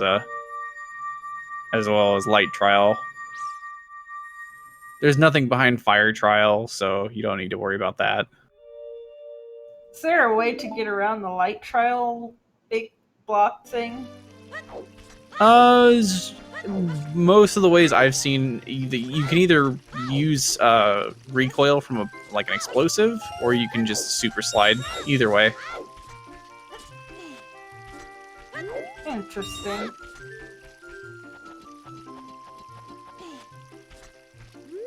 I really need to learn to Hess and stuff, but I just have been avoiding it. Hessing is, I think it's relatively difficult and not really that rewarding, whereas the super slide can be much more it's much more universally, it's much easier to do. You don't even have to buffer it. To me, I can do a Hess if I buffer it, but that's not always accessible. And I usually, if I try and do a Hess unbuffered, I just get a Fess, which is Link going forward, and it's much slower and hilarious to watch. I mean, I'm used to holding a SS position and changing direction, but that's on the Wii U. I'm not sure how similar that'd be anyway.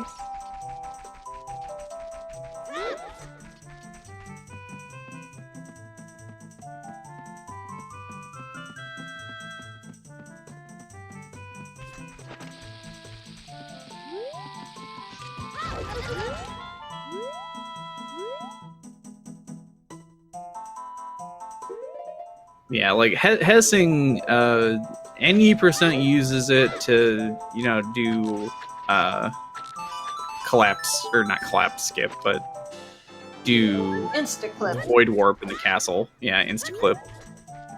And then, there are a couple of other places where Hesses are the fastest optimal strat, but usually there's also another strat that you can do instead of Hessing. Yeah, true, but it seems like it'd be a quick way to get around.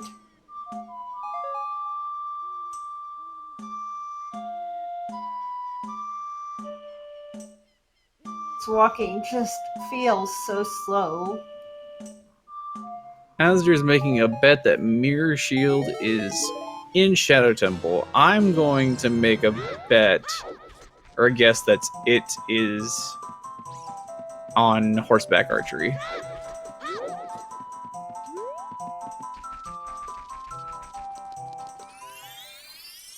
So any item manipulations, wrong warps... Yeah, I think that's all. I think everything else is just allowed.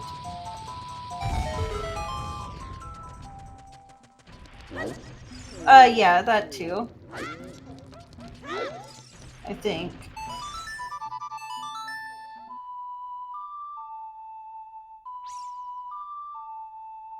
Yeah, Decky Sticks as an adult crashes on N64. Equip swap is allowed.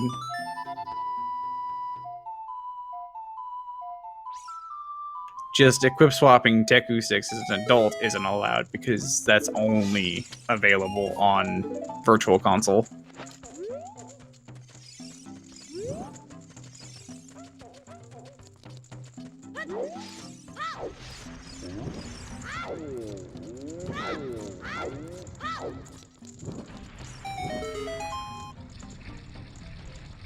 Ooh, Apasher does have Serious Song. We saw him pick up Kakiri's sword and just talk to Darunia there too.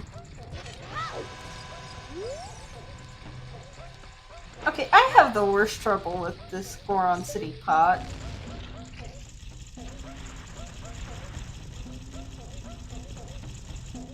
Is there a trick to get it land on the right thing?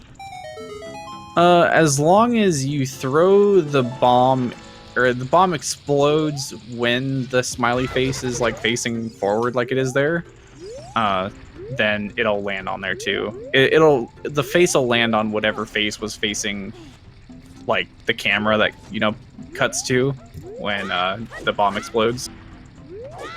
If that kind of makes sense. Yeah, but I just have the worst time trying to get it to do that. Yeah, I think if you stand where Link was... Oh, it's long shot. Hey. If you stand where Link was there, and you throw the bomb in, like, when the smiley face is passing you, it'll usually explode when it's forward.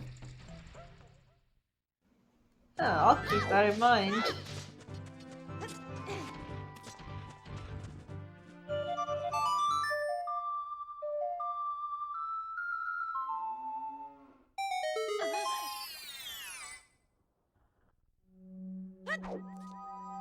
You know, I really need to learn where all the little holes are because I just have the worst time. And this is mainly why I don't play on Virtual Console, knowing where the things are without the Rumble Pack.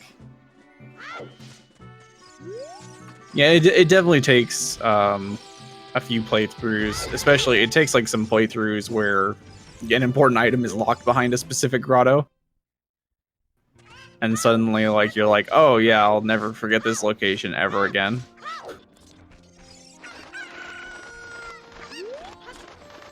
I mean, I went to all the grottos and stuff when I was playing through casually, but, you know.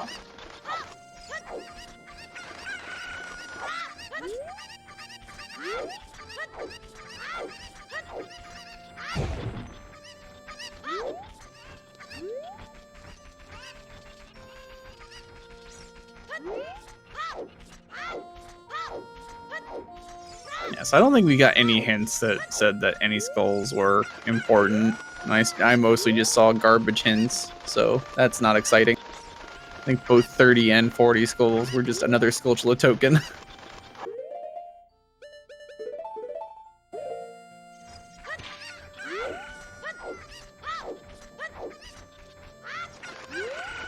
And though,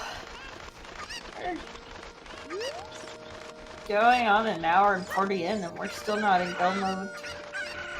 Like, is this normal? In glitched rando, I mean, actually in any rando, really, it can take, usually in glitched, it takes about, like, 2.5 hours before we see, like, what the makings of go mode might be. Yeah, fair. Again, there's a lot of checks still to be found in this game, and we are looking for just 2 specific items. 3 if you count light arrows. But we do have a guaranteed hint from Ganon if we, make it to Ganon's castle without picking up light arrows. And Ganon will tell us where light arrows are. Yeah.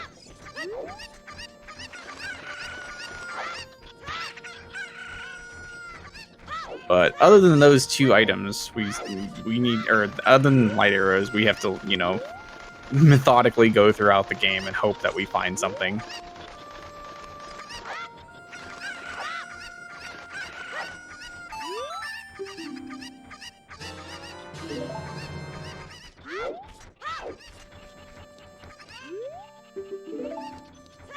It looks like Apasher is going to go play Song of Storms here, and we're going to get our first check into Bottom of the Well, which I think is a good play at this point.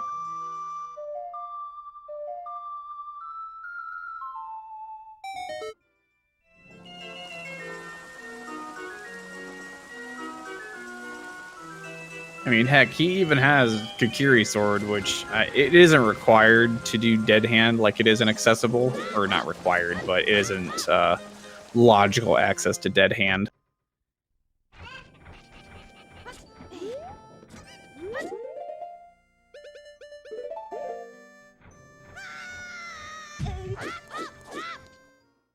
Yeah, there's a lot of checks down here in Bottom of the Well, something like 9. Plus the skulls adds like another 3.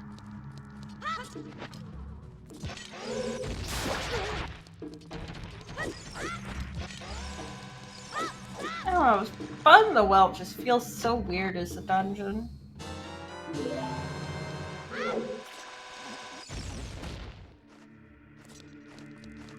Yeah, Bottom of the Well is one of those dungeons, I think, as a kid, like, I remember just going in, getting the lens, and saying, nope, I'm done here. I don't care. What else is in there? A couple Skulltulas.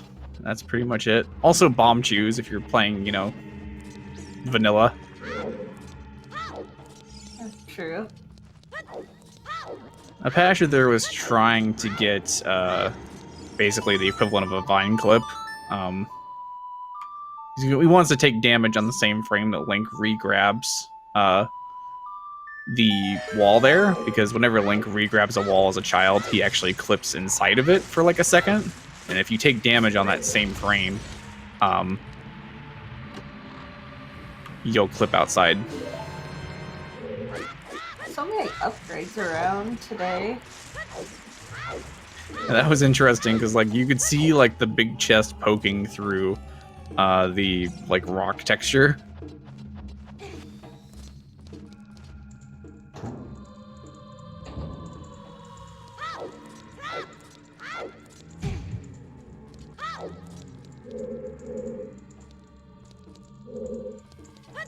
Yeah, checks the coffin, sees it's a small key, which he wants to pick up because unlike Inaccessible, the two skulls that are locked behind small keys, or yeah, locked behind small keys, could actually have something important on them.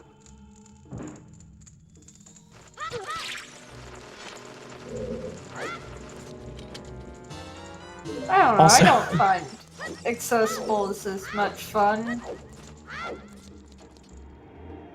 Also, Boo's going and doing the adult trade quest, and I'm pretty sure he got the Stone of Agony there from saving King Zora from his icy prison, so... Oh. Right now he's going to do ladder clip, which is kind of similar. At the very top of that ladder, if you hookshot it, Link will kind of clip out of bounds when he grabs. And then also water texture, or water is loaded out of bounds on like the same plane as water is. So you can kind of jump down, land in the water, and swim into the loading zone for Lake Hylia, so he doesn't have to walk all the way over here. Yep. Oh man, I remember when I was doing the adult trading quest, I looked up a VOD on how to do it quickly, like for the couple things that require a timer. And like it showed that, it's like, well, crud, I don't know how to do that. So I just ended up going the long way and barely making it.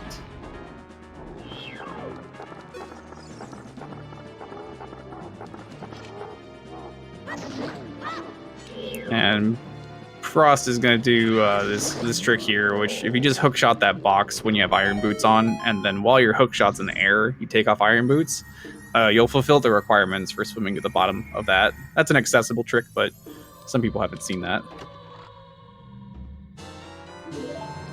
Both slingshot upgrades are in bottom of the well. That's funny. Oh my goodness.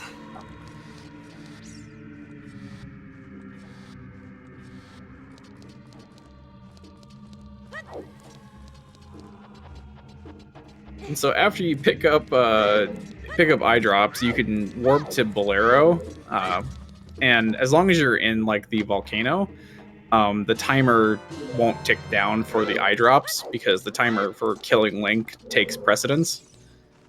And then like once you get out of the volcano, you will have like 1 second basically to roll to Bigron and turn in the eye drops, which is just enough time.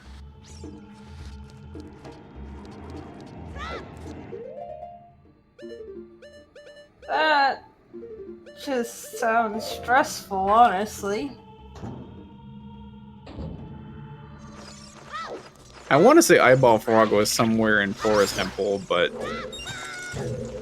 I'm not 100% sure.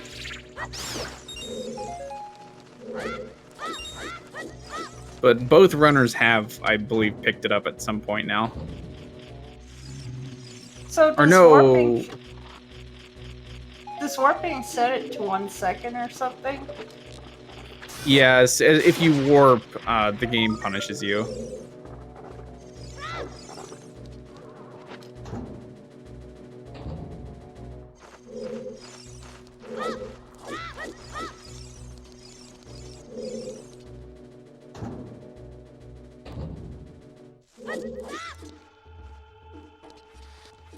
really don't understand why, like, they should reward you for thinking creatively.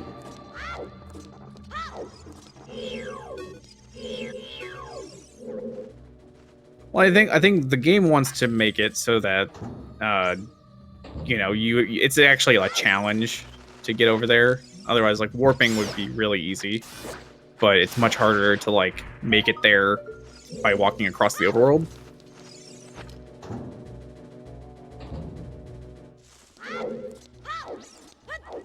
Well, Frost having some issues getting on that ladder.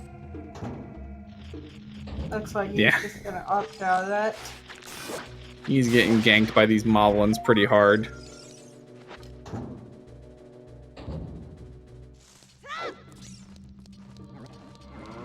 Such rude moblins.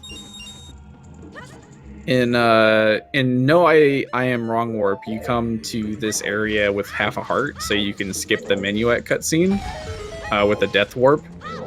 But also, like, you do a ground jump to get to the top, and you run past a moblin. And like, I know in a couple of my runs, I died to the moblins because I mean, it's a lot easier than I made it out to be. But when you're first learning the category, it's easy to just get one shot by the moblin when you have half a heart. And then you're sad because you have to damage down to half a heart again.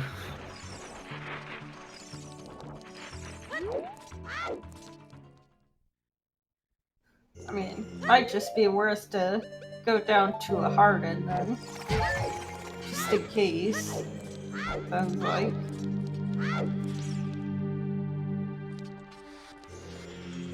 Yeah, but that's not the optimal strategy. Come on. Oh, I mean, unless you're going for world record. True. Yo, nice, you got the clip.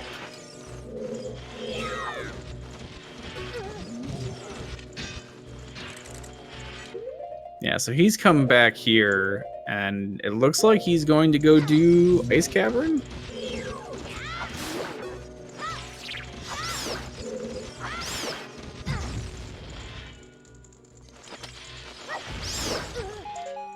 I could not figure out Navidive on,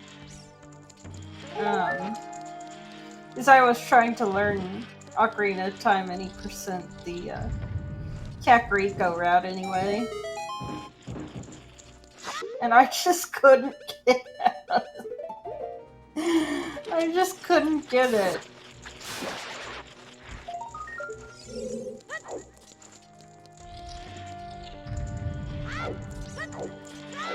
Yeah, there's just so many tricks out there, and like, while some might be considered easier, it does just, like, once it clicks, it's great, but until you get like that moment, then it can be difficult.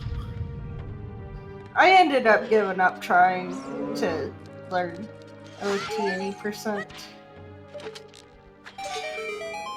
Like, I just got too frustrated with it. Yeah, I remember trying to learn Ganondorf and like being so happy the first time it worked. Like, I was ecstatic.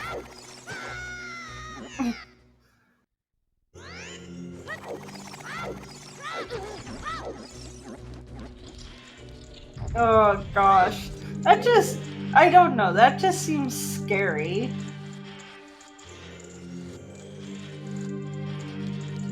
Yeah, I mean, there are a lot better setups now than there were at that time, and like, there are a lot of really good tutorial videos now too that show you, like, you know, oh, if you're here, then it's this frame, and you have to do this adjustment, etc., etc.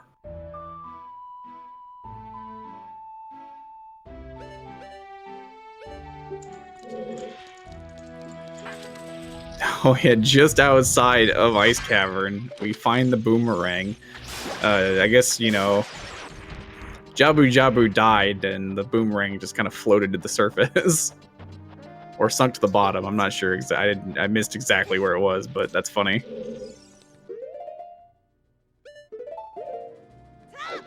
Where is Jabu Jabu an adult anyway? Like, what's the lore behind that?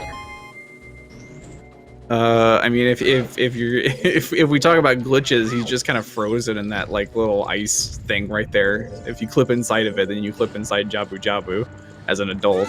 But I think the actual lore is that he did.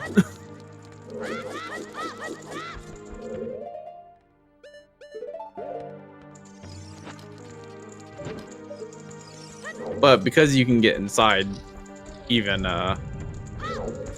even as an adult, then you know some part of him must still be alive.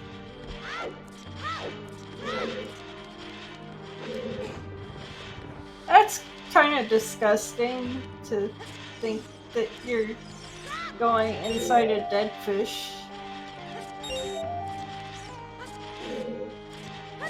Like, it's not bad enough that you're doing it while it's still alive. Yeah, I mean, all of his, you know, his gut stuff is still moving around in there, so he can't be that dead, right?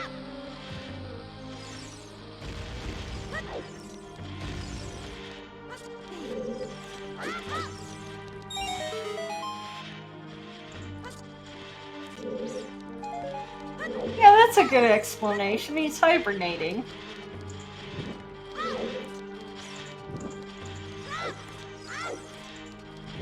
Yeah, that's what our parents tell us to get us to stop crying as a kid. He's just sleeping, darling.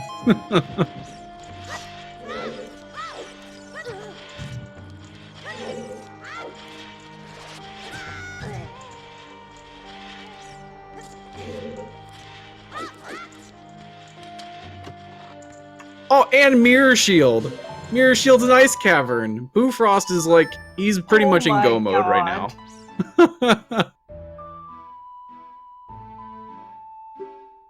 All he really needs is light arrows, but he's in go mode. I don't know why he's still doing the rest of this dungeon. Maybe doesn't realize, or is just wanting to get these out of the way so he doesn't have to come back if Ganon tells him that it's an ice cavern. Yeah, he might still be looking for like maybe either long shot or light arrows, but honestly, with or maybe even bomb bag too.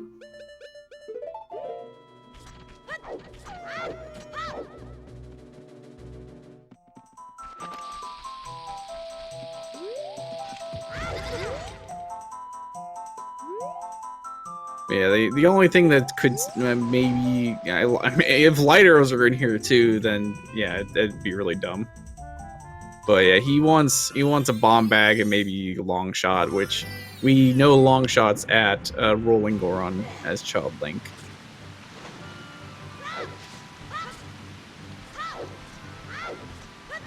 Oh, Bufrost does need magic too. That's right. But he'll find that eventually in Spirit Temple, ideally.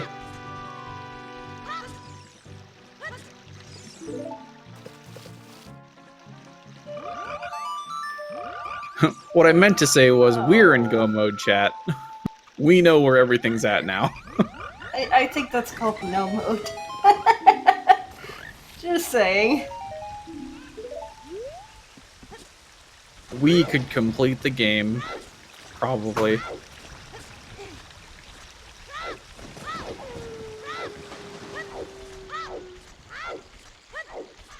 But yeah, now it's really a game for Apasher of when he decides to go to Ice Cavern. That's the big question for him. I mean, he's a child right now, so not anytime soon. And it looks like he's going to go do Zora's domain checks as a kid.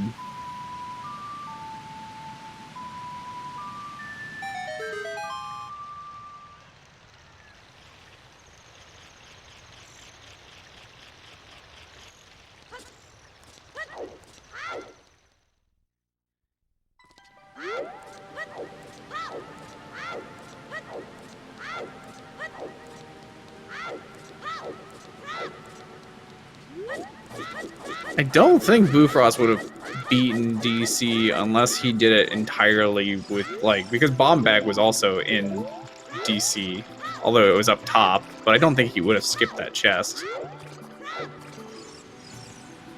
I don't recall him being in there. Oh, Bufrost using some nice glitchless strats here to get around the this Silver Ruby room of Ice Cap. So with the slippery textures in here, if Link slides off a ledge but like starts running back onto it, he gets like the same jump that he would if he, you know, kind of ran off of a ledge. And that lets him get the height to like jump up onto some of these icicles.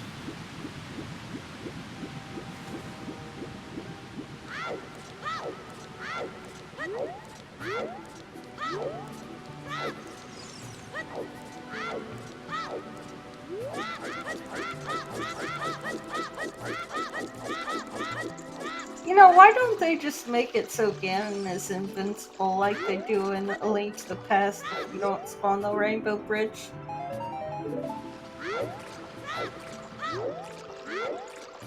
Good question.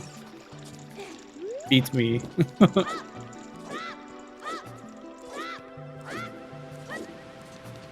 Like, if you don't complete your goal in A Link to the Past, then Ganon is invincible. At least in Phase 4. Yeah, I think we just decide that, you know, if somebody does decide, or somebody does break the rules intentionally like that, then it doesn't really matter if they do beat Ganon or not.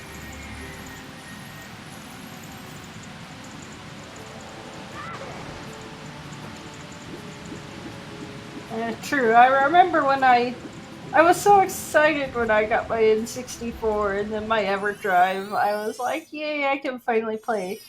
And then I went to load up my Randomizer ROM and it just was all black screen, and like I had to ask the Discord, it's like, why isn't it working? And they were like, you have the memory expansion pack, right? And it's like, what? No, like nobody told me I needed that. Yeah, I think the memory expansion pack is like just one of the weirdest pieces of like hardware patches. Like the fact that they had that available in the console to be able to like make a patch like that to fix game, because I think there's like only 3 or 4 games that actually need it. It's like Majora's Mask, DK64, and there's like 1 or 2 other games. I mean, it was just maddening because it's like, you're kidding me, right? Now I have to wait another week for like this thing to get shipped to me. Like, I wasn't even mad about the money. Like, it's like, fine, I have the money for it, but like, it's another week of waiting to play.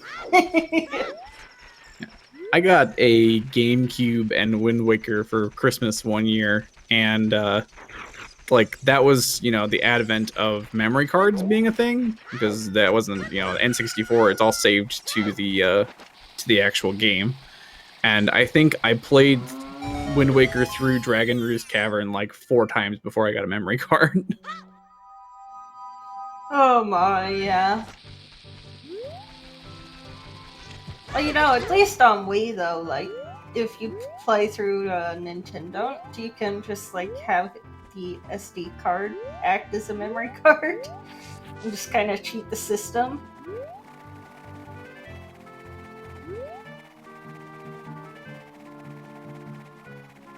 I mean, memory cards were in like PlayStations, I think, at that time, but I was a Nintendo kid growing up, so memory cards were new to me with the advent of the GameCube. Yeah. Oh man, I remember in the Wind Waker Rando tournament, one of the better runners actually, just like, I guess their SD card, something was wrong with it, and they would crash every time they tried to save and quit. And so, like, it happened once, and their opponent was nice enough to offer a rematch, and we allowed it. And then it happened again immediately, like when he was in the middle of Forbidden Woods, and no, they just ended up racing another day. We had true re-races on that match. And it's like, I think it's like a GDQ where It was like Pooh Bear, and he was racing some kind of Mario game with another person, and like I don't know, he did like an angry stomp on the ground and caused the other person's console to like lock up accidentally. Good And that was job. funny. Good job.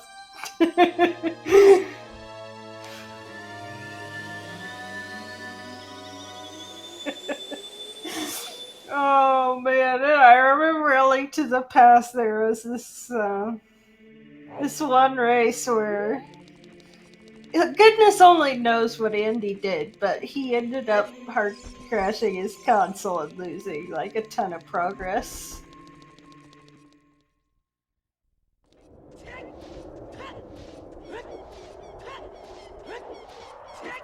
Yeah, it's unfortunate. I think there was also like not too long ago there was a relay race of I think OT 100%, and one of the teams had a VC crash.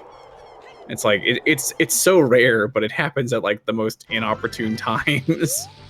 Yeah, well, the funny thing is that Andy was playing on console on his SNES, an SD to SNES, I believe. Probably just kicked the plug or something.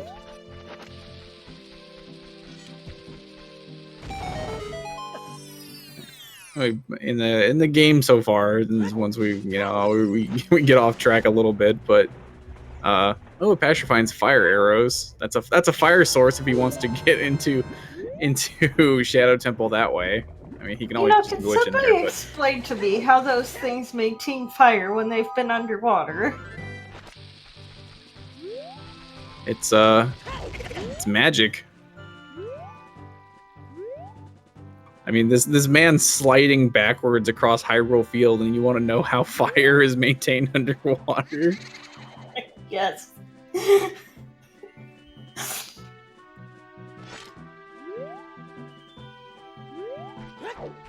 But Apasher is an adult right now, so if there's any chance that he does decide to go do Ice Cavern, maybe after he does Water Temple, I assume that he's just going to go straight to the boss of Water Temple, maybe do some hunting in there.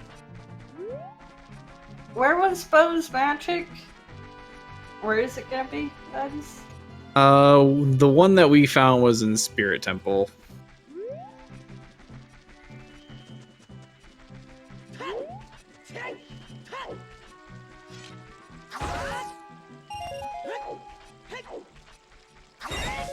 But it looks like right now he's gonna go do Jabu Jabu real quick. He decides not to do it as an adult.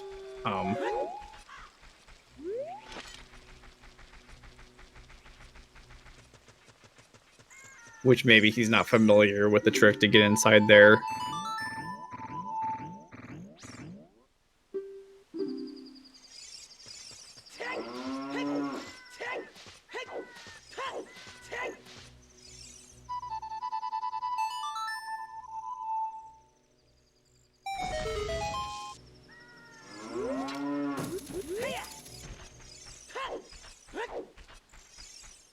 Oh boy, doing adult fishing.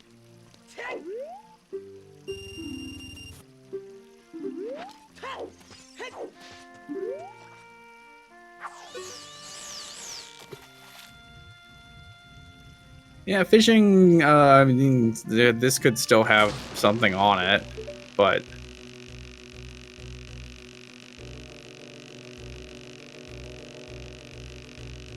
I'm wondering how long it will be before Apasher decides to go into Ice Cavern, and also how long it'll be before, Boo gets around to clearing up the dungeons that he can do.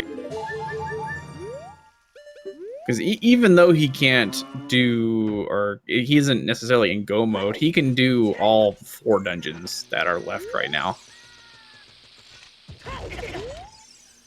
True.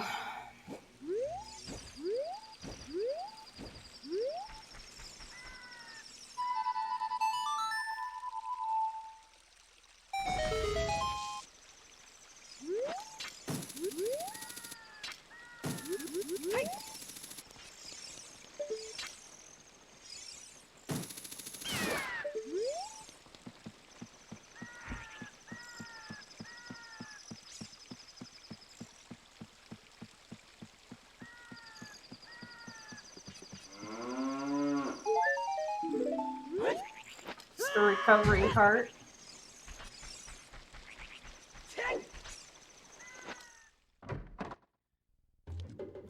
Yeah, Well, as cleaning up a couple of these items here. Check and see what's at the bottom of this for him, and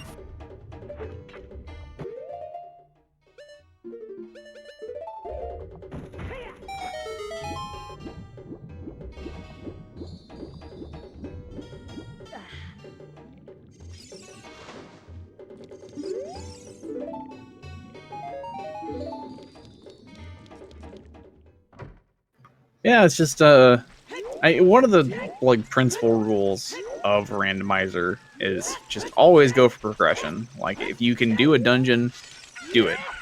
I mean, yeah, like try and make sure that you don't like skip anything along the way, but if you can go do a dungeon, get it done.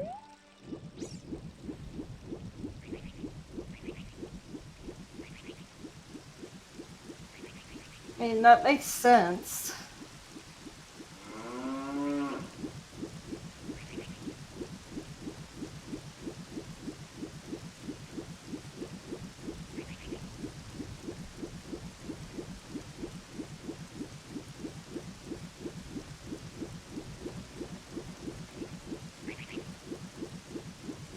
I mean, especially just in a race setting, if there is progression, if it happens to be in dungeons, then you've basically taken the least amount of time. You've taken the path of least resistance, and if it's not in dungeons, then oh well, you still got things out of the way.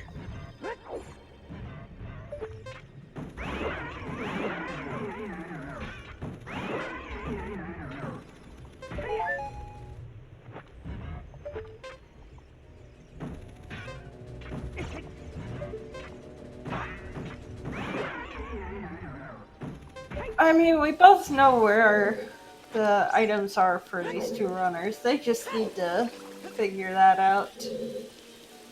Yeah, Apasher's probably going to end up clearing most, if not all, of Water Temple. Probably just skipping the keys that he doesn't need because he is still searching for two major items. And who would possibly guess that they're both an ice cavern, right? Yeah, that's very true.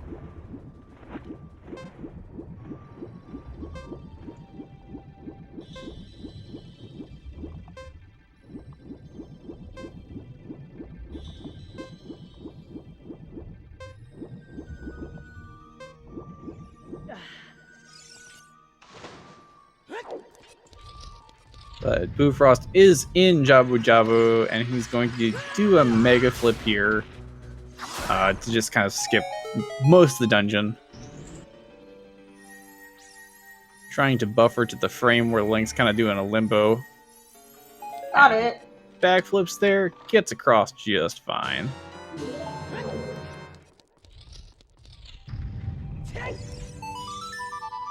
Misses the blues or the box skip though. But gets it the second time, so easy clap.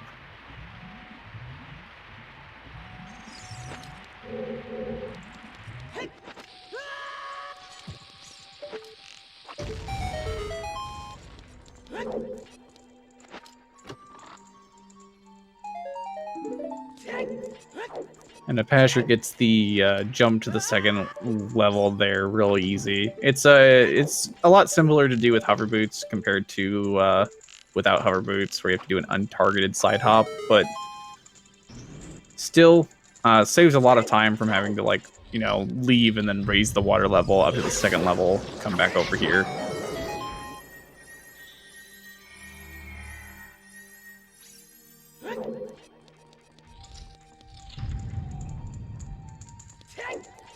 And so far in Water Temple, we've seen 2 chests there, so if Apasher's counting his chests, there should... Well, I mean, there's still, I guess, a bunch of skulls to check in here, too.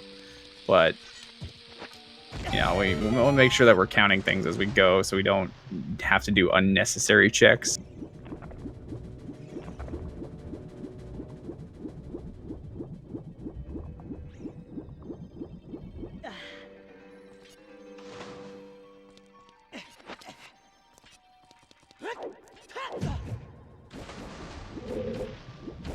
my.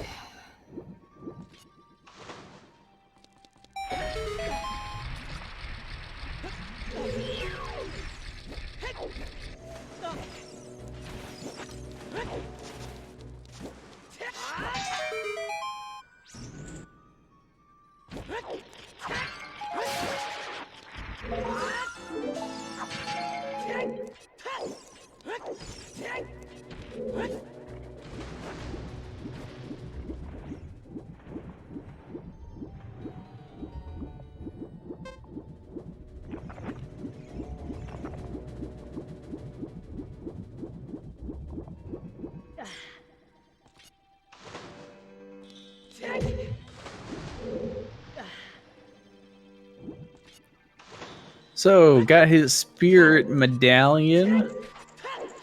One dungeon down.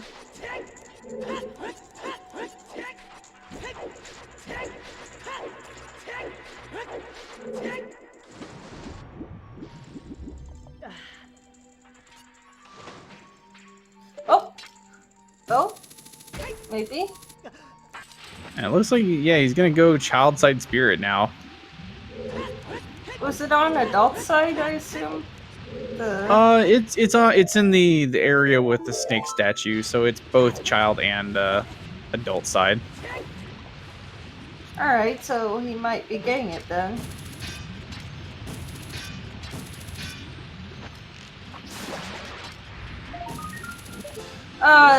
George Mallory for the boss of Jabu. What's it called again? Baronade.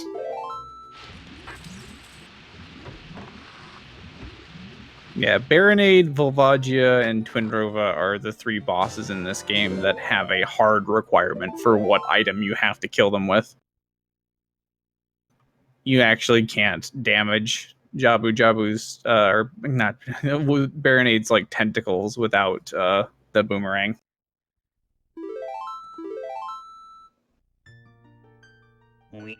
You know, I find it funny. We used to think similar of Calademos and Wind Waker, and then we found out that you could just grapple with them. Yeah, you can grapple hook them, but it's like super tight timing too. You have to do it like really fast, or else they'll respawn. Oh yeah, but just the same, it does work.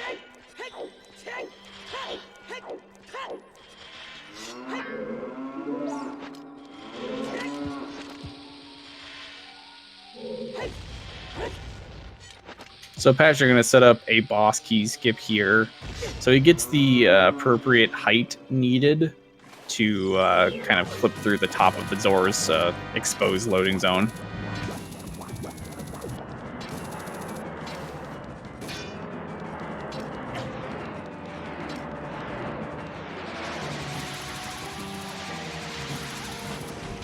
So he maybe isn't going to full clear Water Temple.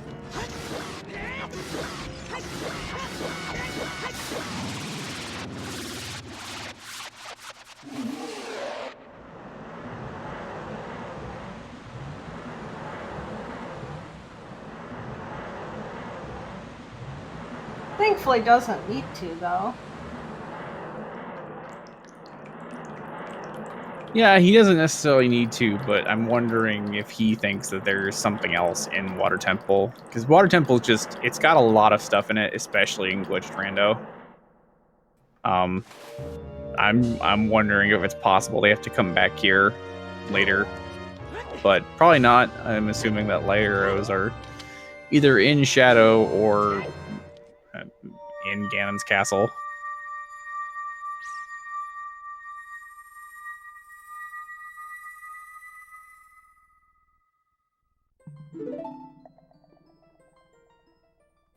I mean, with that boss key skip, you don't even, I think, really hold anything.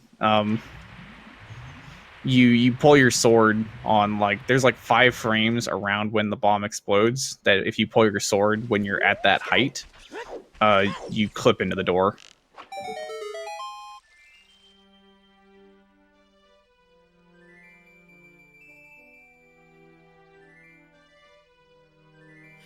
star container from the sun.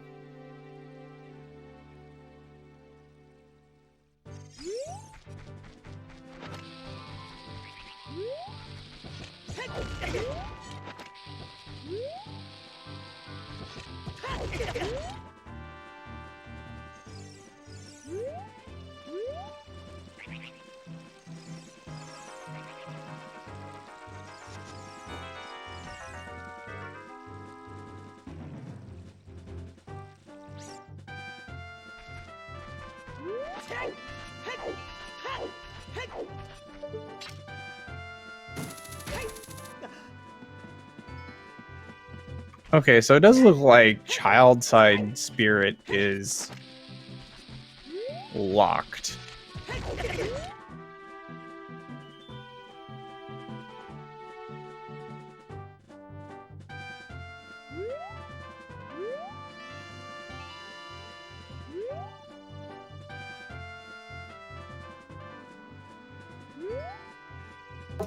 I hope he decides to go back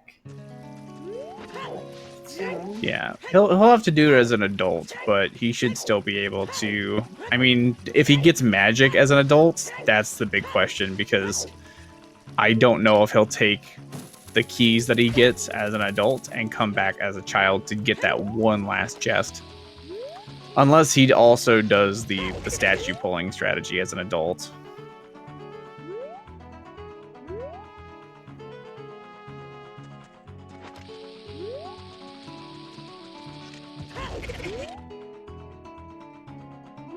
But that's a huge reason why it's so important to do the strats to get all the items that you can get while you're there, because there's a really decently big chance that when you come back, or that you won't come back to that same place.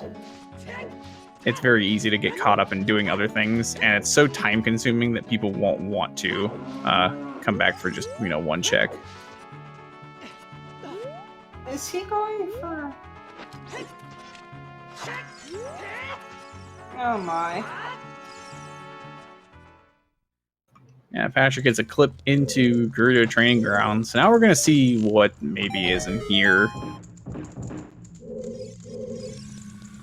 Does it this way so he doesn't have to go all the way and get... Because in this category, you do have to rescue all 4 carpenters, and that's time consuming.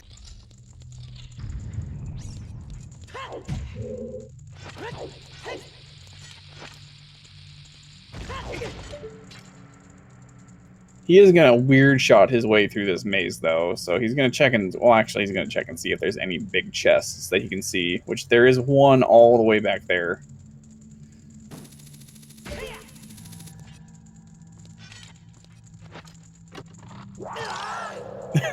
And it's an ice trap. Oh, that's so disappointing.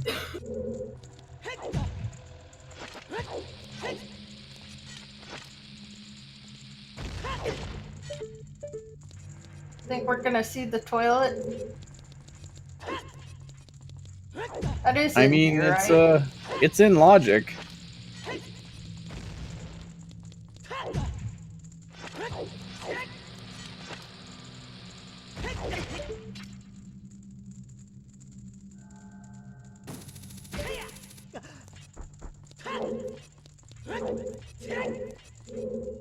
But yeah, in Hundo, they come to this place and they just weird shot to the ice arrow chest and then leave.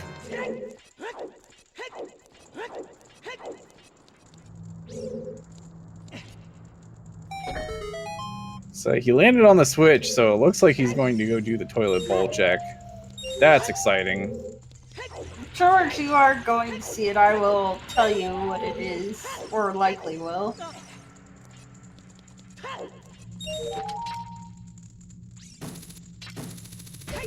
It's basically the big room with the spinning water. You have to get all the silver rupees in to spawn a chest. Yeah, I mean, it's a hole in the ground filled with water that spins in a circle. It's pretty much a toilet, although it's a really big toilet. And And this is the toilet here, I believe. Right? Yep, this is the toilet.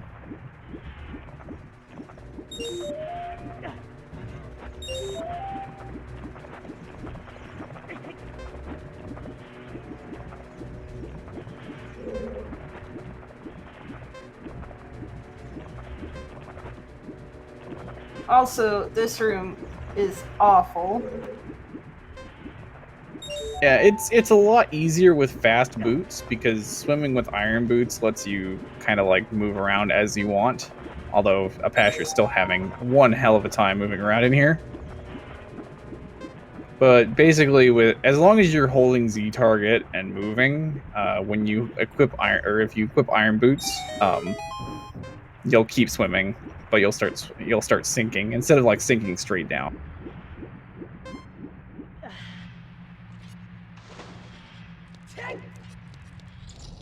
And it's just a small chest.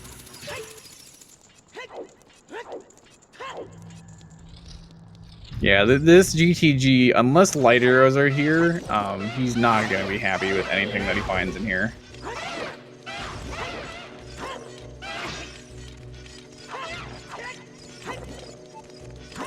Actually, if he finds hammer in here, he'll think he's going to be happy with it, but in all actuality, it's the worst possible option, because now he's going to think he can do Fire Temple.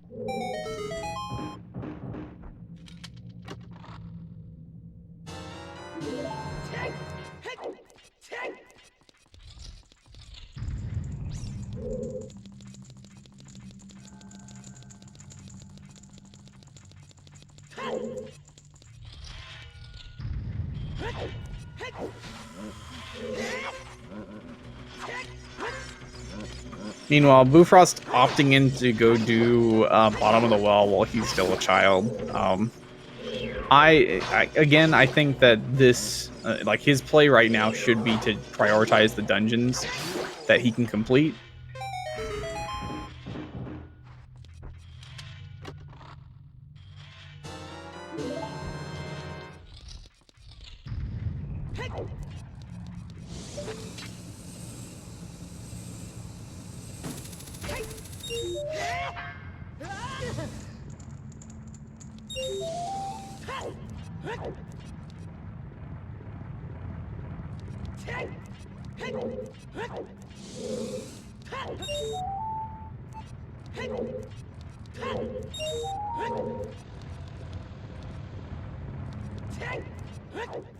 Yeah, that's the big deciding factor here, is just like it's possible that Bufrost could be finishing here in 30 minutes, or this race could take another hour depending on what these runners do.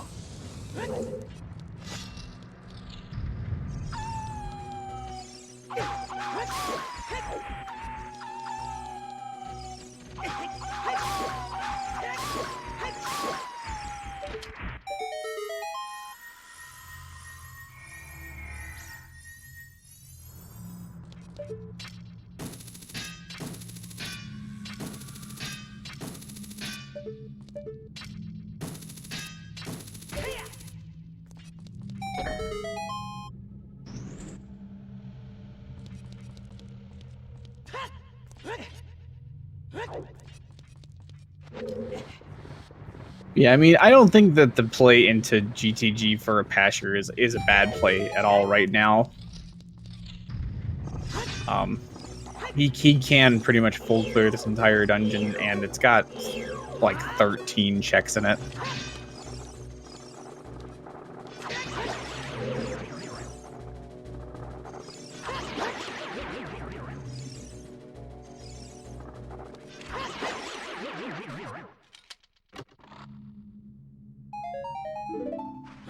Yeah.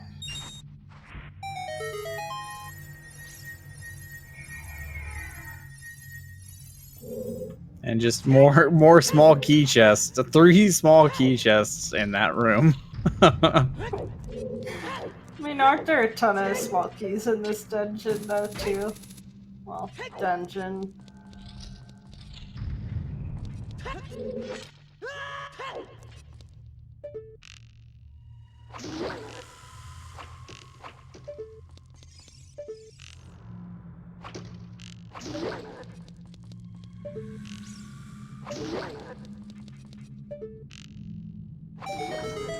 Alright. Ooh, big chest. Another bomb bag. So that's nice.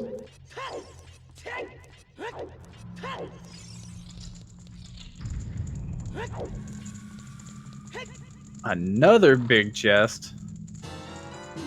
Oh, big round sword.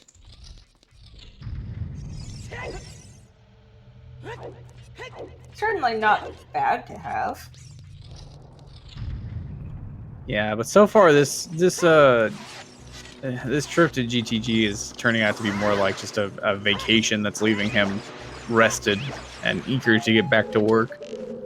He's got his big old sword now. He's got another bomb bag. So he's got explosives refill.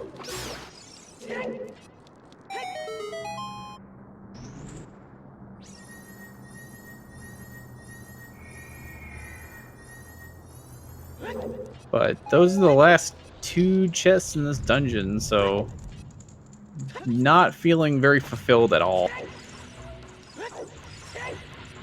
Really, it's gonna come down to when does Bo go to Spirit and when the adult site, and when does Apasher go to Ice Cavern?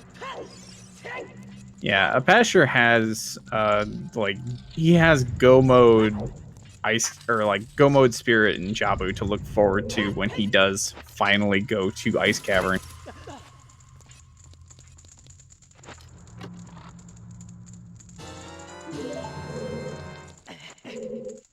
Okay, well that's a Goron tunic. So there's 3 major items in here, but none of them actually useful.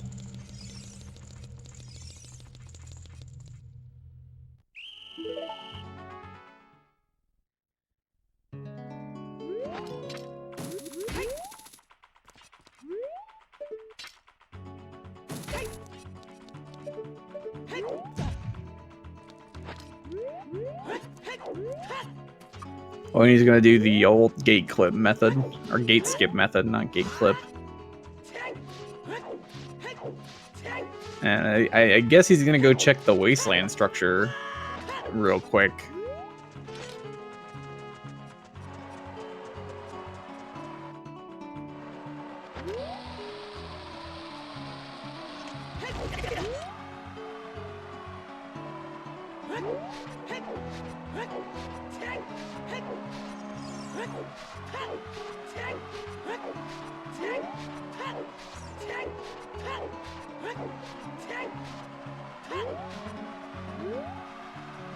Yeah, I mean, we could definitely see, like, on Apasher's tracker, you know, he's checked so many more fruitful locations than Bofrost has, but at the same time, he's still missing those 2 major validation items that he needs to get this seed finished.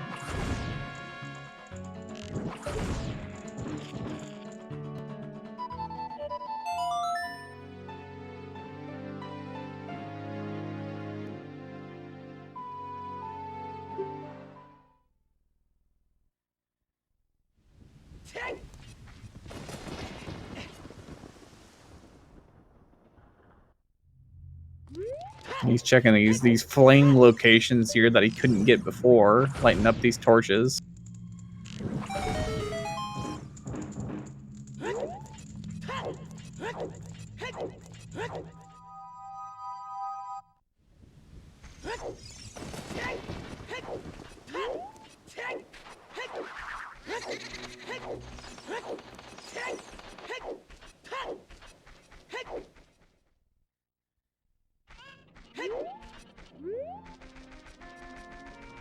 Bofrost collecting the gold rupee when he's sitting at 99 rupees. I respect that.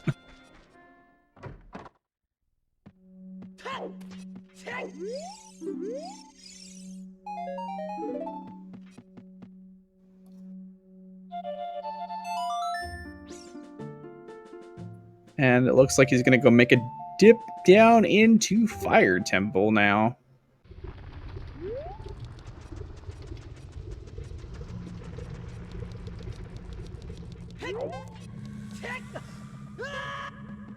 Again, not exactly the place that he wants to be, or well, he doesn't know he wants to, doesn't want to be there, but we'll see if he finds something important along the way.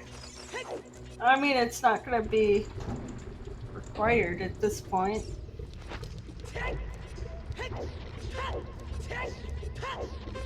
Yeah, it's still possible that maybe, you know, Second Magic is in here. Maybe Din's Fire is in here. Maybe Light Arrows are in here. It's possible. Let's hope that Din's Fire is somewhere very hard locked away. Because if Song of Time is what our important Way of the Hero hint actually was, then there is one chest that's locked behind Song of Time here, as well as the Skulltula that's locked behind Song of Time right up this way. So, I mean, it's still possible, but...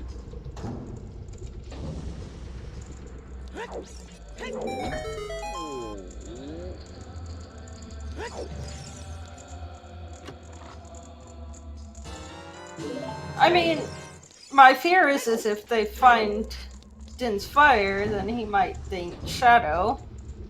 Because don't you need Din's Fire to get into Shadow Temple? Yeah, you do need Din's Fire logically to get into Shadow. So if he finds it, I worry that his thought will be, oh no, I have to go to Shadow Temple. Which would be bad.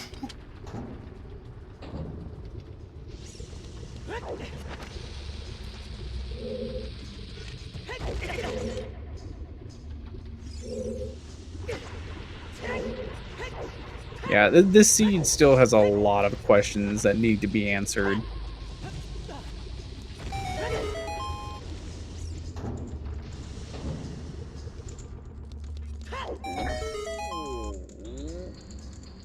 But Bofrost is now in Spirit Temple, doing it as an adult, so... Lens of Truth. Lol.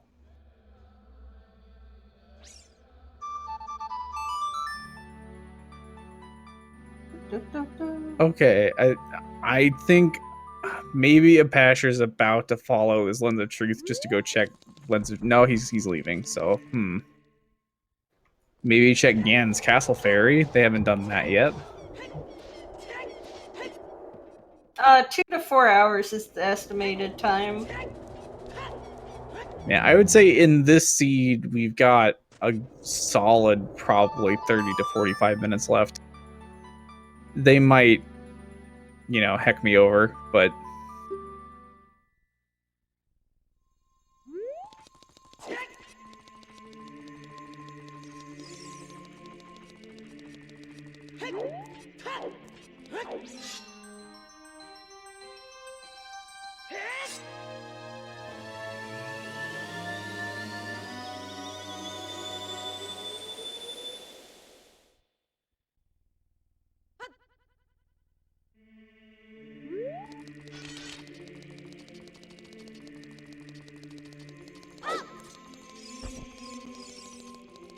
Also, Bofrost checking a lot of, like, the small chests still. Like, even the chests that aren't small keys or important keys.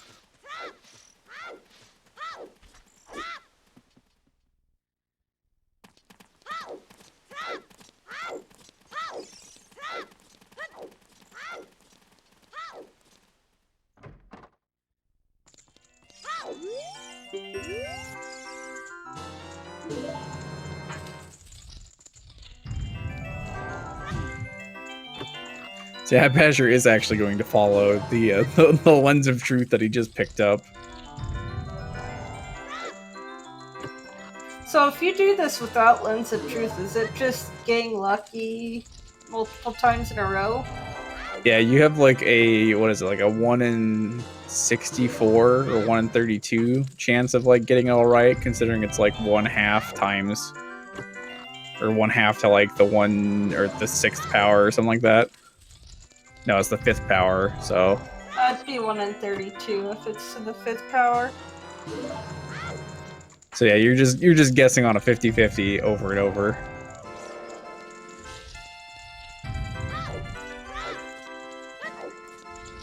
Apasher chooses not to get the piece of heart just for the health refill.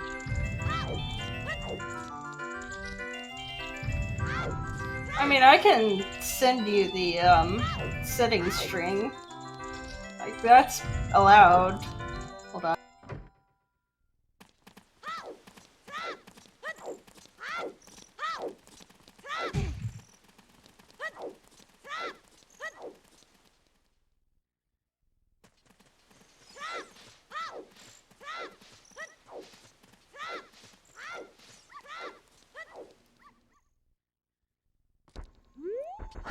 That's the settings string.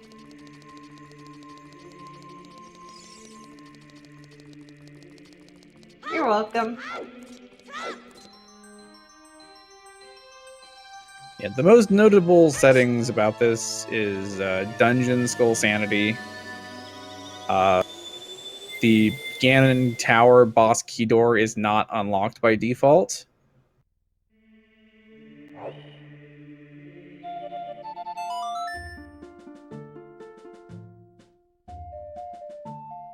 You have to go to the website and then go to the generator and input the settings string.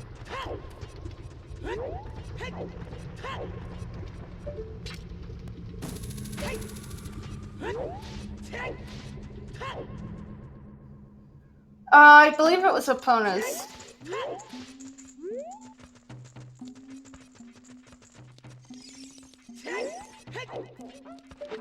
Oh, he's doing it. He's pulling the statue.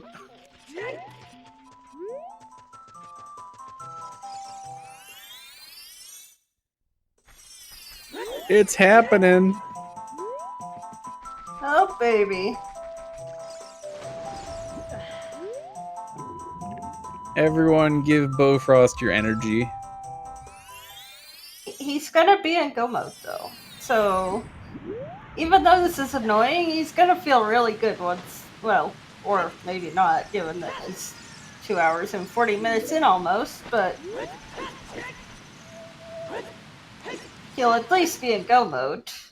And the Apasher looks like he's going to... At least Zora's... Nope, maybe he's just going to go turn in the prescription. Don't do trade quest, please. They're both going to possibly get the items that they're missing right now. Like, they are basically intersecting paths at the right point.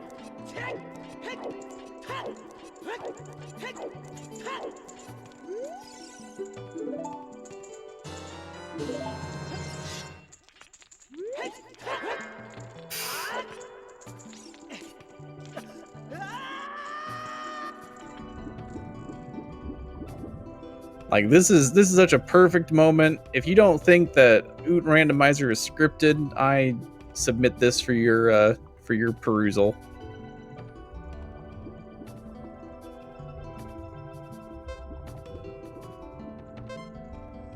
I guess the other question is, maybe Apasher doesn't go do Ice Cavern after getting There's Boomerang.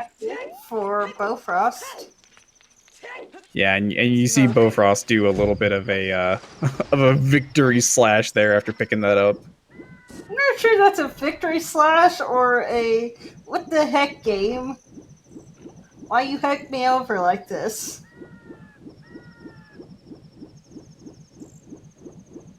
Yeah, just what an interesting race this has actually played out to be. I was so certain that after picking up Boomerang and Mirror Shield, this was over, but Apasher still absolutely has a chance here to steal this away.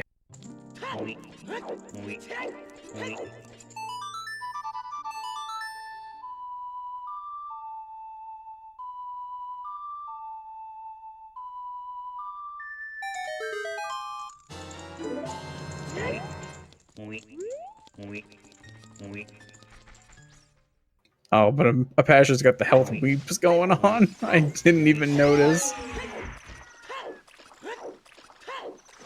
Oh gosh. Blessed Tektite giving us some health.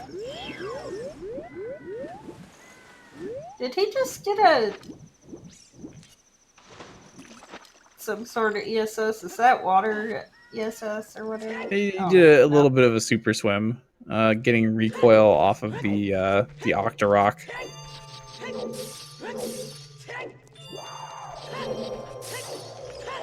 I See, didn't Apasher, even know you could super swim in this.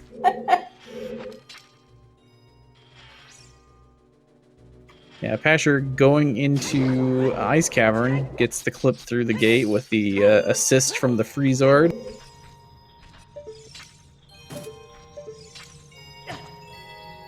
So I assume once he picks up Mirror Shield here, he's gonna maybe just dip out of here. I can't imagine that he would stick around to maybe hunt for light arrows at all. Nice.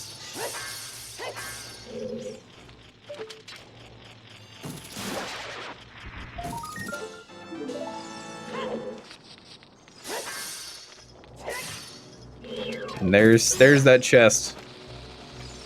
He's gonna try and use the recoil from this bomb to clip inside the red ice, so he doesn't have to, waste time unthawing it.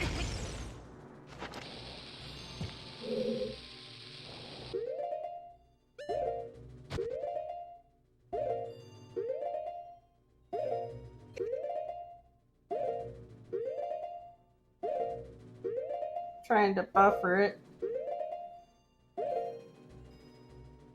And there we go. Yep, there we go. He knows. He knows he is in go mode, essentially. Well, still needs light arrows too, but yeah, it'll tell us that. Oh, but he makes a second guess. Maybe he'll go. He's probably gonna do some more of this dungeon here. Maybe go do Jabu as an adult if he knows that trick, or he wants to do it off the top of his head. He's probably just doing quick checks in case he finds the light arrows here.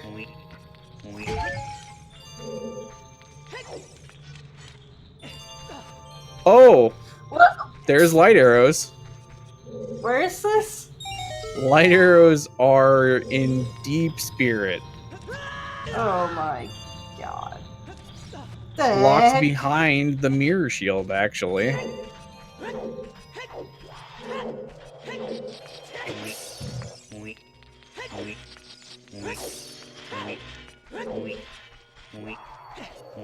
So, try and think about how this scene logically was supposed to play out.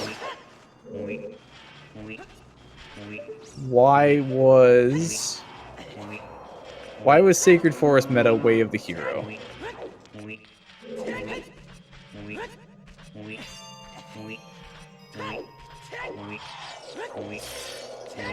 I have absolutely no idea. I'm trying to think of what tricks are enabled. All of them. And I can pull it up real quick. Hold on. yeah, because the okay. big trick that I'm thinking would have to be or that isn't enabled to make Song of Time important. Oh no, Song of Time is important. Is Windmill Heart or Piece of Heart without Song of Time an enabled trick? Maybe. Windmill Piece of Heart is an adult with nothing is a thing. Yeah, that's a trick that's enabled. I'm sitting here trying to think of what possibly. I mean, I can read them off here. Fewer tunic requirements, child dead hand without Kokiri, man on roof without hookshot, Dodongo's cavern staircase with bow, Dodongo cavern spike trap room without hover boot, Gerudo Fortress kitchen without additional items, decked with true basement vines, Gold Spatula with Jump Slash. Hammer Rusted switches through walls. Bottom of the well, basement chest with Strength and Spirit Temple Child Side with Bridge with Bomb Shoe. Windmill Piece of Heart is an adult with nothing. Crater's Beam Piece of Heart with... It's the small key in Spirit Temple. That's gotta be it, right? That one small key behind the Song of Time block. That's gotta be that's the only thing that Song of Time is required for. And that's why Song of Time is Way of the Hero? That's the stupidest piece of logic I've ever seen. That's amazing. That's the only thing I can assume why Song of Time now is Way of the Hero. The only other thing it could have been is like the wall that you hookshot the vines for, like to the normal way to go through Forest Temple, maybe.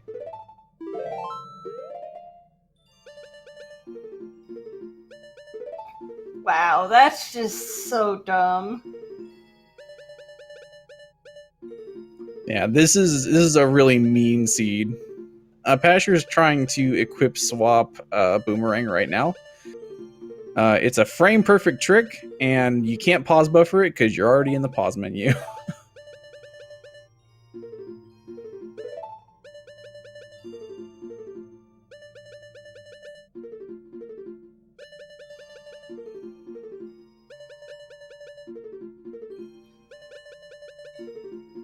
So what's frame perfect about this?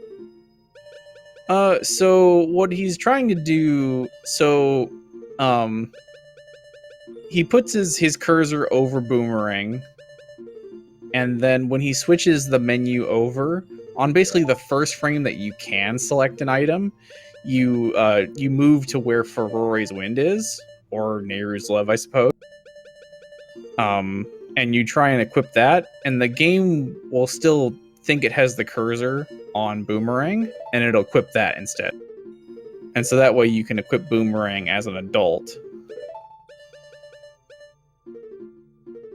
But he's going slightly late most of the time.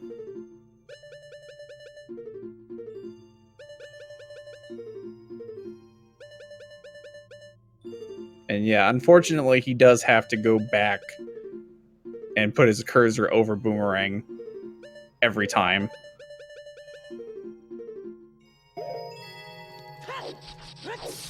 And the Apasher is not happy with that, how that's going. He gives up. He's gonna go child and just do it that way.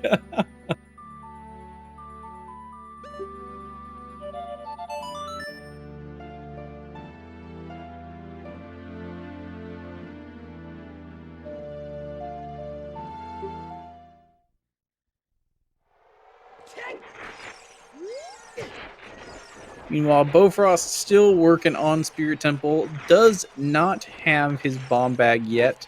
Still has Water Temple to... I mean, he can go mode Water Temple, and then he has Dodongo's Cavern to do. He probably won't go to Water Temple right after this, unless he wants to go hunt for the boss.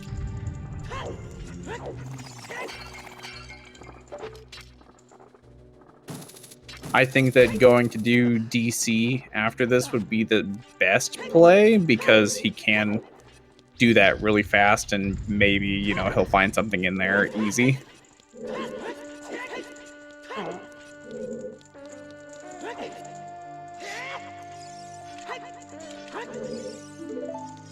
You can do Water Temple boss key skip with bomb shoes, but it's much, much more difficult. And I don't know exactly what Bofrost's experience is with that trick.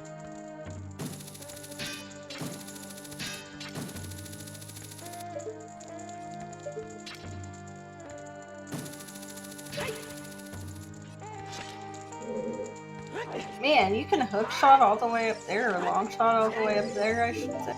Ooh, and Apasher's gonna do statue climb here too. Except he jump slashes off. But essentially, you can walk up the arm of this this snake statue here, And you can get up onto her shoulder using using like a bomb clip, or there's other ways to do it too. And once you get all the way up to like basically the area right next to her neck, you can hook shot inside of her head to the wall that's there.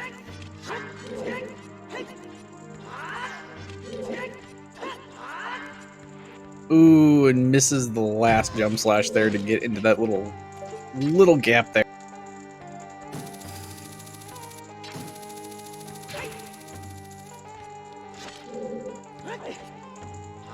Oh man, that's true. The light arrows.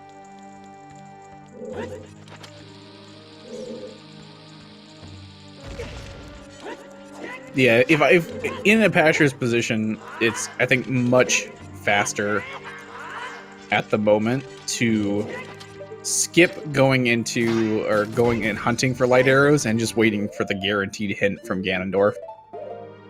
And there we go. Then.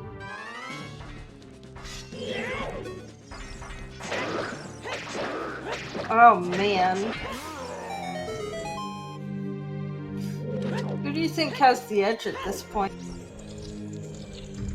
I would put the edge on Apasher right now. The things that he has to complete are relatively straightforward and faster. The double dip into Spirit Temple is going to suck a little bit.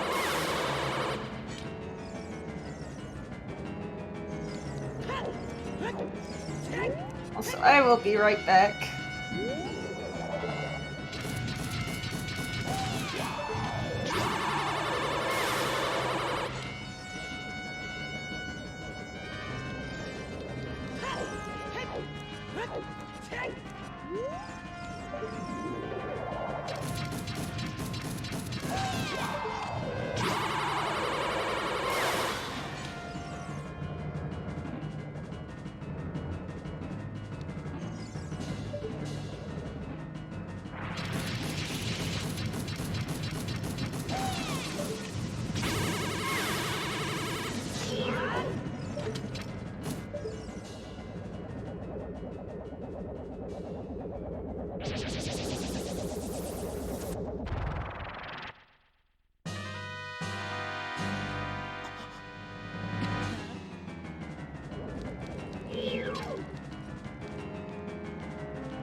Alright, so both runners making relatively quick work of Twinrova. I assume Apasher's going to have no difficulties because he's got good old Bandos Godsword.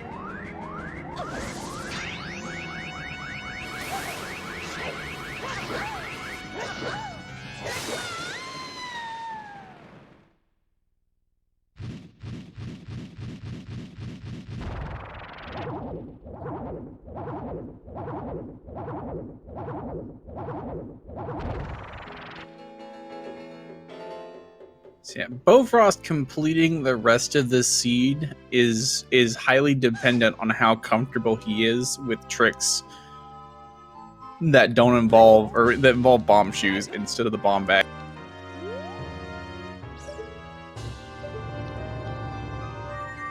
Because I mean, he can finish the rest of the seed, but like Water Temple boss key skip, if he wants to do it that way, he's going to have to do it in a much more difficult way.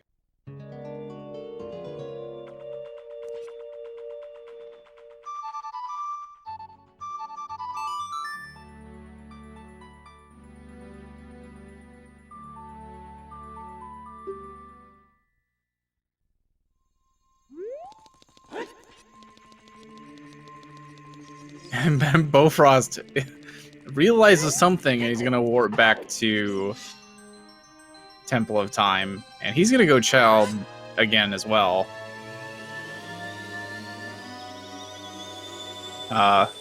Interesting choice.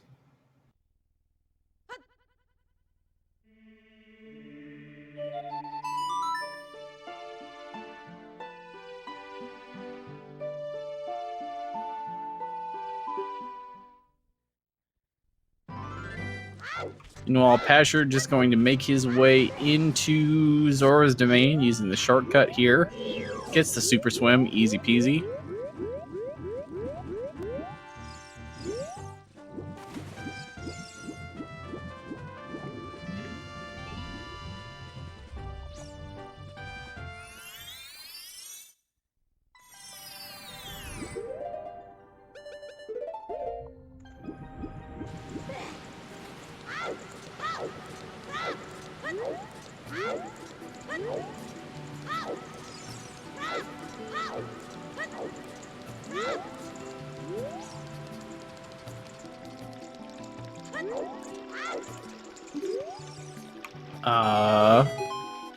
Has he not done child fishing? Or is he gonna go set Scarecrow song? He hasn't set Scarecrow song. Oh, wow.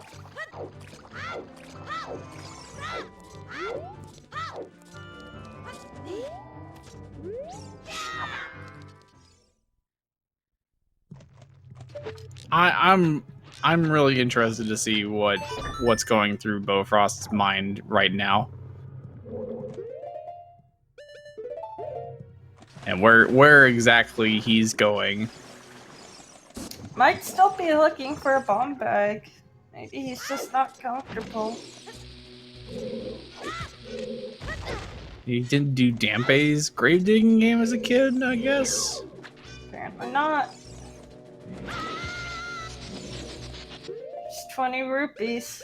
You gonna go to Dodongo's cavern as a child? I don't know. Pasher's not having a nice time. Gets the target on the little jelly there.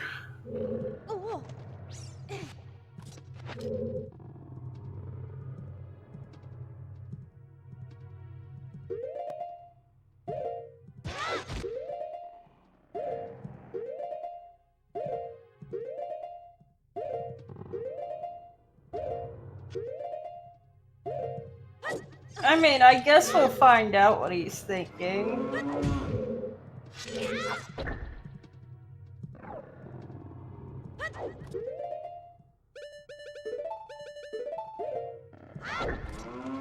Ooh, Pasher gets like a little bit of a diagonal roll off the switch. It makes it really hard to get that trick.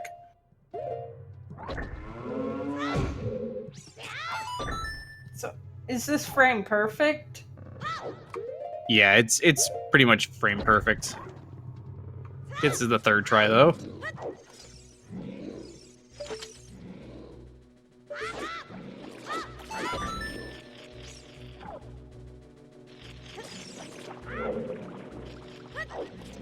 So Apasher probably gonna do this Baronade fight really quick and easy, and then he's going to be in Ganon's castle. And he'll just have to get that hint from good old Dorothy boy.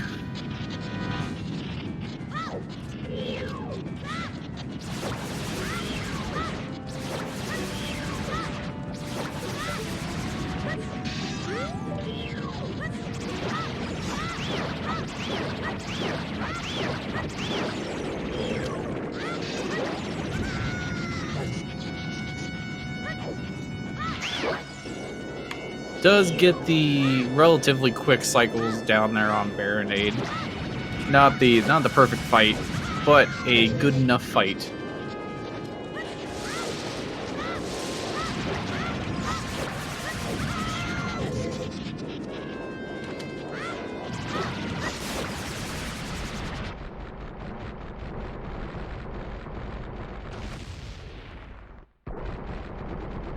And Apasher is the first one to 6 medallions. So we should be seeing this seed finish up here.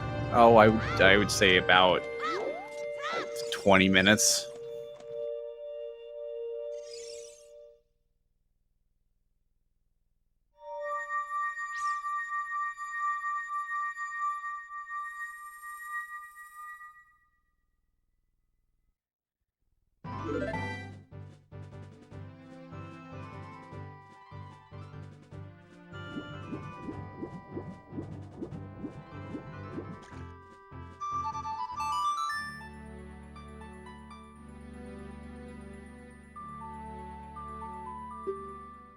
Aw.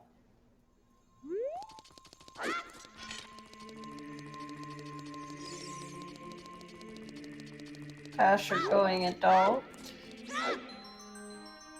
And Bofrost he's on an adventure right now. I am not sure what his next plan of attack is. I think he's gonna go do House Clip and then go beat or try to beat Water Town. Nope, he pulled out his. Oh, he's gonna go check the top of the house.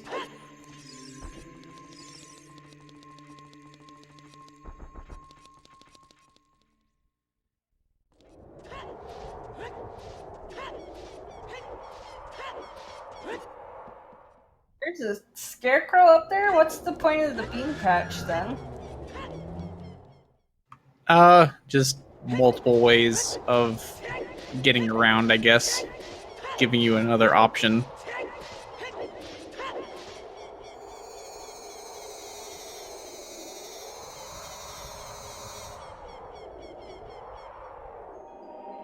But yeah, for a while there, I mean, Apasher's early routing ended up being really good for him. He got a lot of things out of the way. He prioritized getting dungeons completed, and despite, you know, not finding the mirror shield and the boomerang for a while, you know, he's looking like he's going to come out the victor of this race.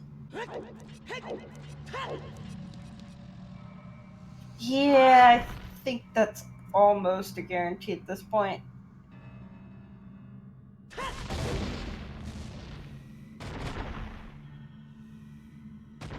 And now we just have to, you know, play the game of guess who's the main character in Ganon's castle. Look around at all the chests and see which one stands out the most.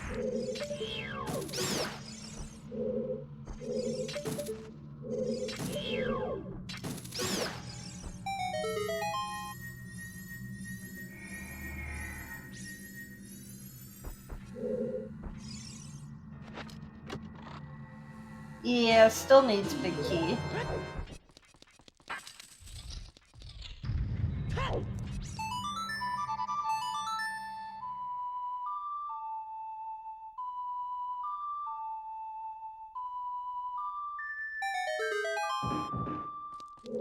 And then there it is. Well, that works. Dropping down from the heavens above.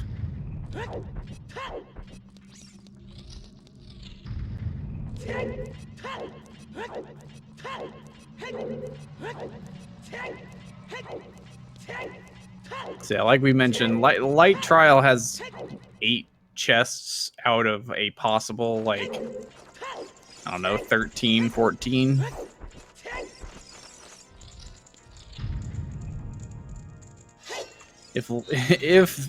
I mean, in Inaccessible, if light arrows aren't out there in the world, they're probably in Light Trial. And here, Boss Key is probably in Light Trial.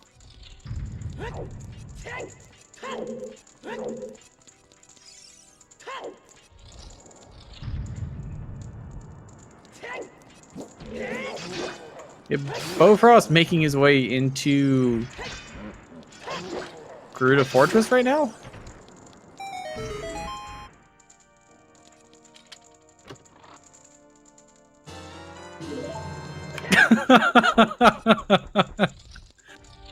What? Megaton hammers in the validation chest.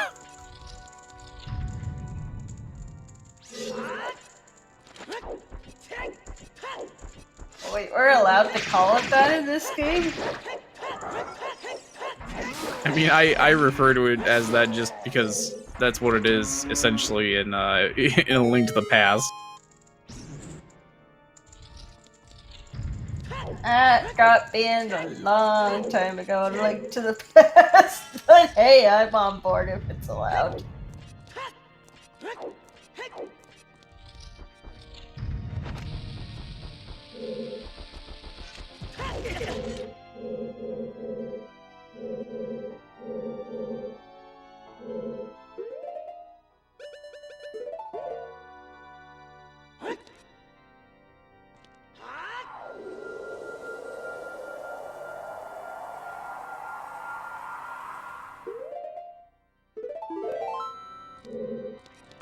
Apasher sets for his wind, saves the game. So Ganondorf's going to tell us where our light arrows are at. Head on back to Spirit Temple, Apasher.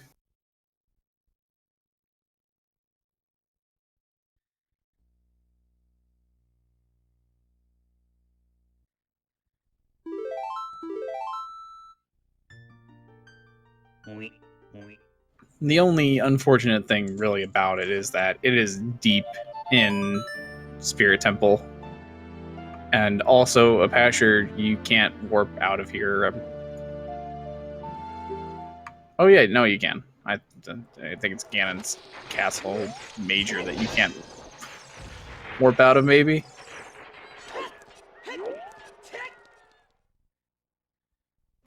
Or maybe I'm just thinking of GGG. I don't know.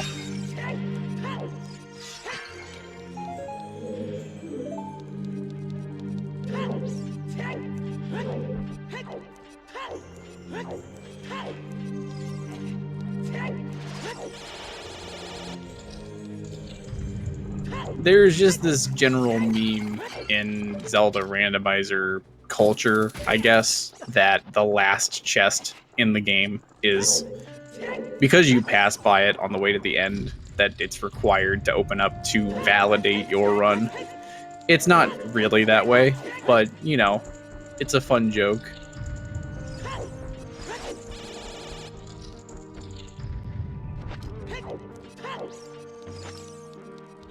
And I think it comes from, there was a Link to the Past rando runner named VTorp who went to open that chest in a Link to the Past rando and fell off the ledge.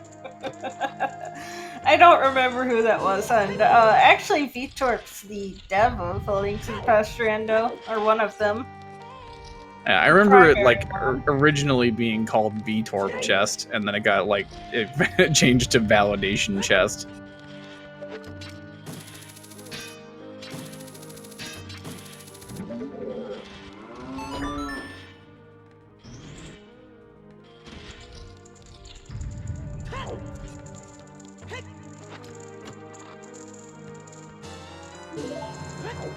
Apasher gets double magic. That's exciting.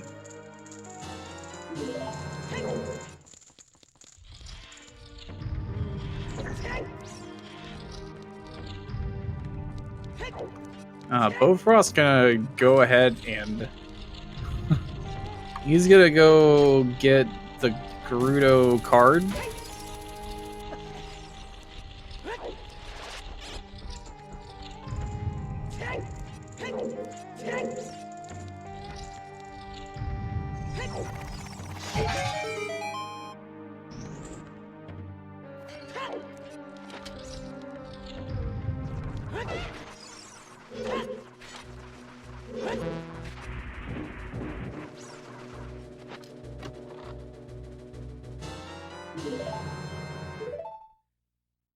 And there's his light arrows.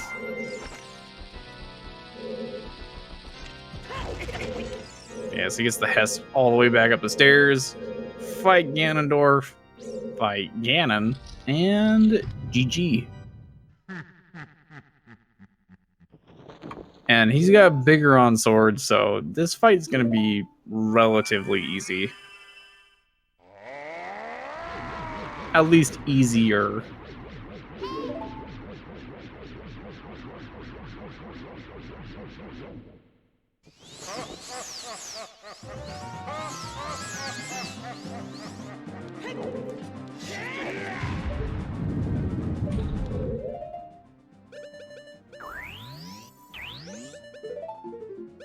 Yeah, always tell yourself, you know, when you're running Randomizer, progression, progression, progression.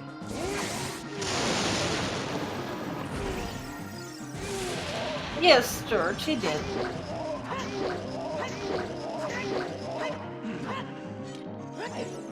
Apasher trying to get the one cycle, not quite getting the timing down though.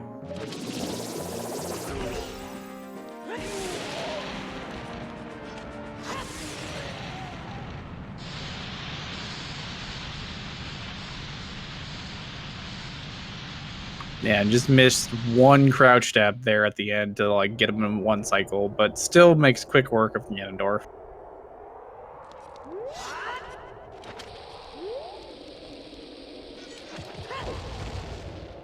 Okay, he jump slashes, or stores a jump slash, and then chooses to still super slide into the cutscene.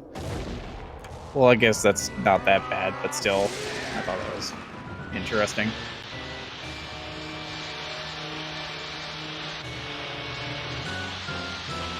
So if you super slide into this cutscene, Link holds up his shield for the entirety of the cutscene. And so when Ganon tries to knock away Link's sword, he just hits his shield, and it doesn't knock away the sword. Interesting. Either that or Link's state can't be changed or something like that. But I like to think that like he's trying to hit his sword away and he just hits his shield.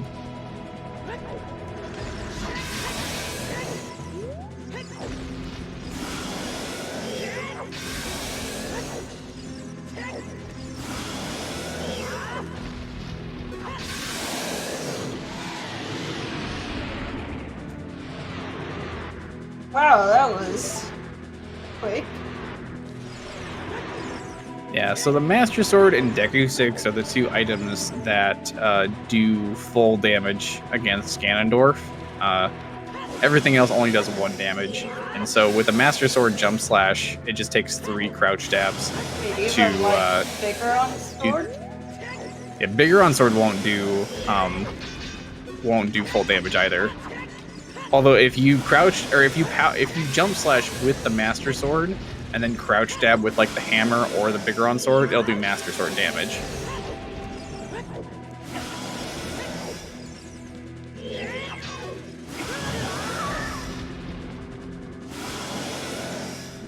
Ow.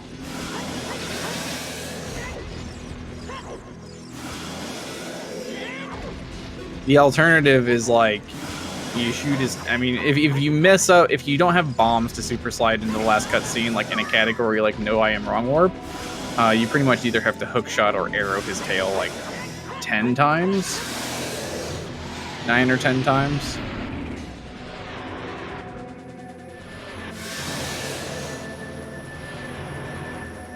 Something like that. I forget. It's been a while. But it's pretty humiliating and wastes a lot of time, so don't mess up the super slide. Or run a category that has, you know, an alternative crouch stab weapon.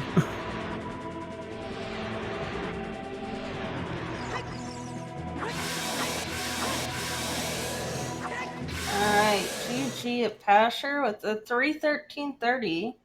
And he will in fact be joining us for an interview, so...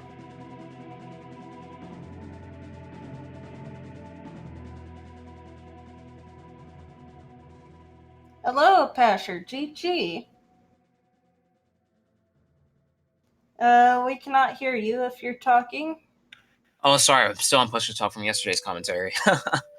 There we go. How are you? I'm not gonna lie, I was kind of nervous at the end. I was worried if Bo like went to Ice Cavern first or something. He did go Ice Cavern like relatively early, but right now he's in GTG and he's still got 2 dungeons to finish. He hasn't found Bomb Bag. He hasn't done anything in DC. Actually, he just found his first Bomb Bag. Oh, really? So he hasn't touched DC at all? No. That's interesting. Okay.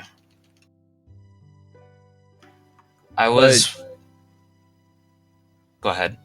Oh yeah, no, we were just saying, yeah, it was just interesting to like sit there. We were like, oh, he found, you know, Mirror Shield and Boomerang, and you know, basically like he's essentially in go mode, and then we just kind of watched him go do a bunch of other checks. Oh. He was probably didn't realize. Probably didn't realize that. Go ahead. He probably didn't realize that he probably got strength and bomb shoes at around the same time, so he probably didn't realize that he could just do DC with just bomb shoes. Or he probably doesn't know how to, but I don't know.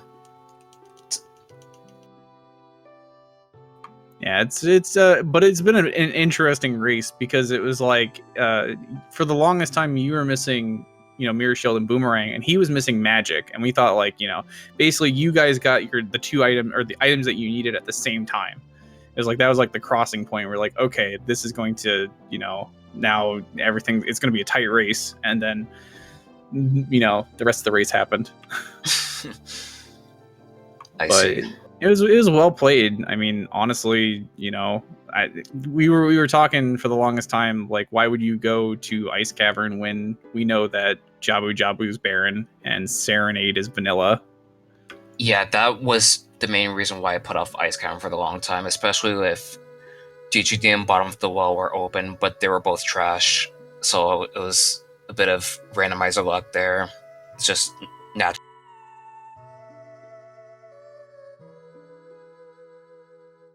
Yeah, and then Light Arrows being just back in Spirit Temple. I mean, it was a little bit of a return visit, but I think overall, considering that it was not necessarily all dungeons, pretty good seed.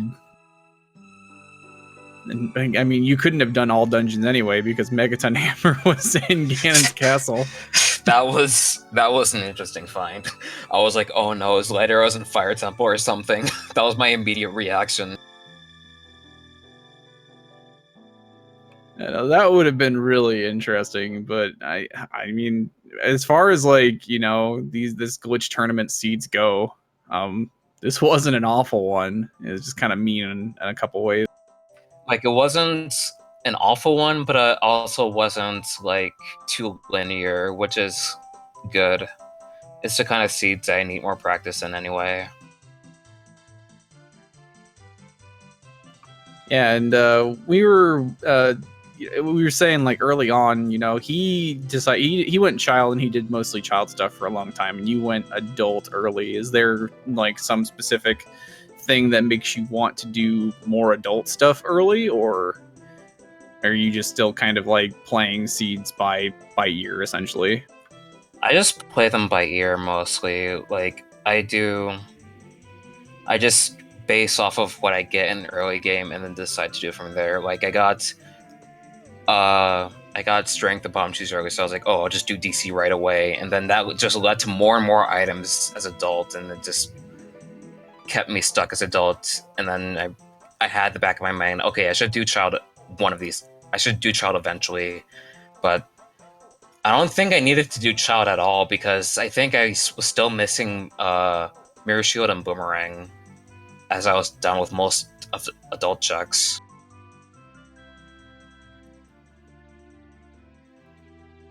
Yeah, it was just interesting, like the slew of items that you found that let you do things when you went back to child, and then the items that Bofrost found that changed his routing as an adult too. And we were also sitting here, so with the Sacred Forest Meadow as Way of the Hero hint, were you thinking that there was something in Shadow Temple for the longest time, or no, not at all? No, okay. I was thinking Song of Time, actually. Yeah, we were wondering for the longest time why Song of Time was Way of the Hero, and we decided it was that one key that was in Spirit Temple. Yeah, probably. But like until we came to that conclusion, we were sitting there. It was like, okay, Light Arrows are in Shadow, or Mirror Shield in Shadow, or something. But it was just we were just kind of wondering what you made of the hints while you were running. What was in my mind was don't think about Shadow Temple until you find Din's Fire. Then I would know for sure that I would have more of a reason to go there. Because if I didn't have an entry to Shadow Temple, I wouldn't have a reason to go. Logically speaking. Yeah, I think that's 100% the way that, and neither of you found Din's Fire at all in the seed either. So yeah, it was interesting how the seed, I guess, kind of like strong-armed you into making the right decisions in a way. Right. If Din's wasn't a check that was open, then it makes me wonder how differently I would have played. But I probably would have done the same thing, honestly. I didn't think too much about Shadows. It's weird. Yeah, well, I haven't necessarily looked at the brackets yet, but I don't know who your next opponent's going to be. But is there anything that you're looking forward to preparing for on like the next race, possibly? I am playing against Asder, and I'm very nervous about that set, actually. Because I know he has some Z3 and A Link to the Past and Super Metroid Randomizer experience.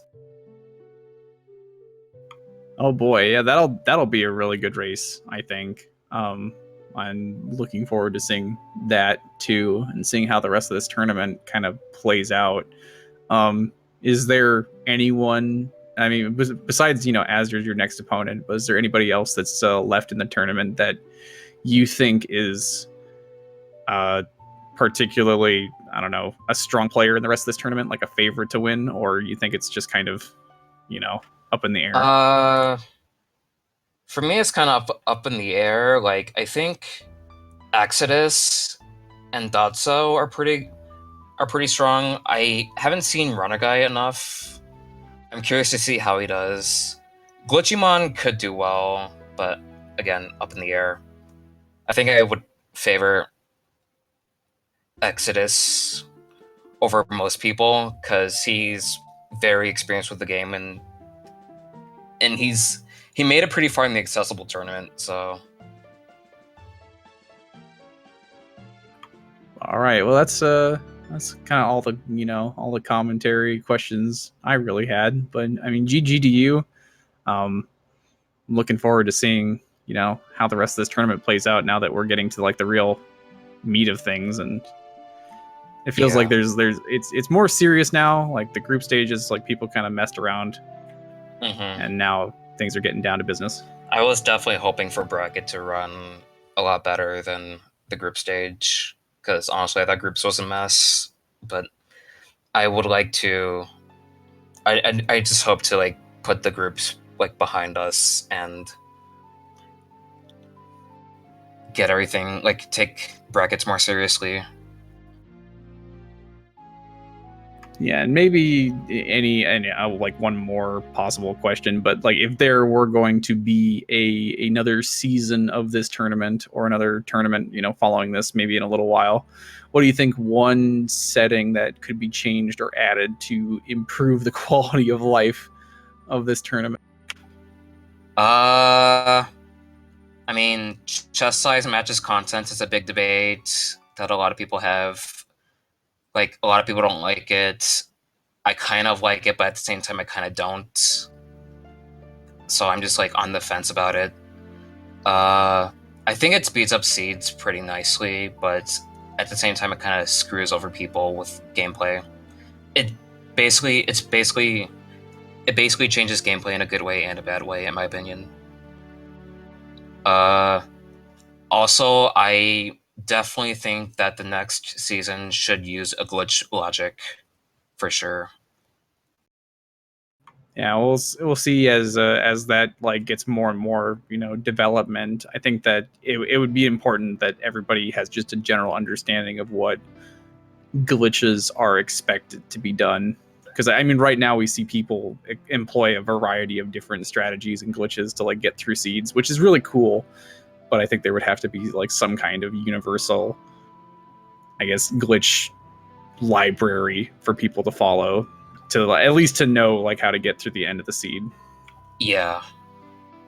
I feel like once that's out, I feel like I should work with Dotso on putting resources out there to get people to learn glitches, because I definitely think that this is something that I am sort of passionate about, just like getting people to learn more about the game when it comes to like glitches and stuff, because I think Randomizer is a good entry for a lot of people. Like, a lot of people have gotten into they haven't touched OT in like years until Randomizer, and some people wanted to get competitive with the accessible races, and it makes me want to see some people, the same people who got into OT because of Randomizer, get interested in the broken side of OT. Yeah, I know I'm definitely one of the sides that, I've been a long time spectator of OT speedruns, but I never really participated until after Randomizer came out, and it just kind of like re-sparked my interest in the game. So I can understand that exact perspective that people are coming from for this game. But yeah, it's going to be an interesting, I think, next couple of months in the Randomizer community. Yeah, I think so too. Oh, all right. I'm good here. So thank you so much for answering some questions, and GG again. No problem. Thanks for the interview and thanks for the GGs. GG. It was a lot of fun. Really, I look forward to watching more of these. That's good to hear. If you ever want to drop by my stream and like help me out, because I'm gonna be learning OT Rando soon for myself. Yo, As soon as sick. my N64 had broken sound. I think you saw that in the Discord where I was like, why isn't my sound working? And I ended up having to send it to my friend who fixes consoles to have that fixed. Once that gets back though, I plan on streaming to learn it. Nice. Do you have an EverDrive? I do. By any chance? Oh, sick. I do. I have the 3.0. So. I actually would like to save up for the 3.0 eventually in case like crowd control or multi-world gets developed for console compatibility. Yeah, that's basically why I got it. It's like, they don't have anything for the USB port currently, but like, do I really want to put in another 200 later if they do? Because at the time I got my EverDrive, it was around 2016, and that was when the practice ROM just got released for OT. So I got it primarily for the practice ROM and for miscellaneous ROM hacks. Yeah, I kind of figured that, you know what, I'm just going to buy the 3.0 now, just in case anything ever does come out. I'd say that's a smart decision. Yeah, and I think you'll find that like when you're streaming OOT, like the OOT community is so helpful in the sense that if you stream that you're learning a category or learning glitches, like there'll be somebody that ends up somehow in your stream who's like, oh hey, here's a cool setup, or here's how I do it, or this will help. Like I know that was the way when I was learning No I Am Wrong Warp and MST. I had a couple different people who came in who were just like, here's a cool video. Or I mean, even like last night, Richard Sage is learning No I Am Wrong Warp, and he's got like all sorts of people helping him out too. So it's a really good community to be a part of. I agree.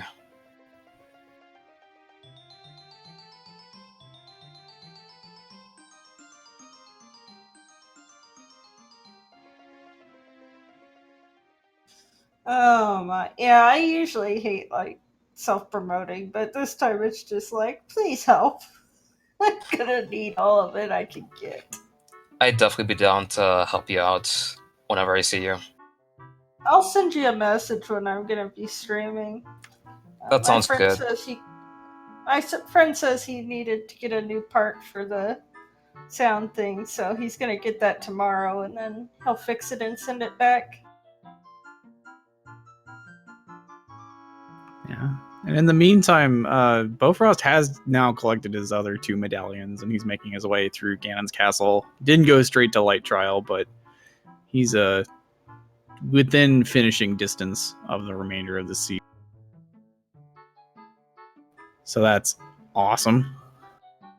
Didn't have to do the triple dip into Spirit Temple. And he got light arrows when he first finished it. I wouldn't say when he first went in there, but yeah, because he wasn't in go mode when he was doing Spirit, was he? I mean, besides bomb bag in quotation marks and magic, those are and he found magic in Spirit Temple, so both magics were in Spirit Temple. Oh boy, he's busting out the Shadow Trial strats.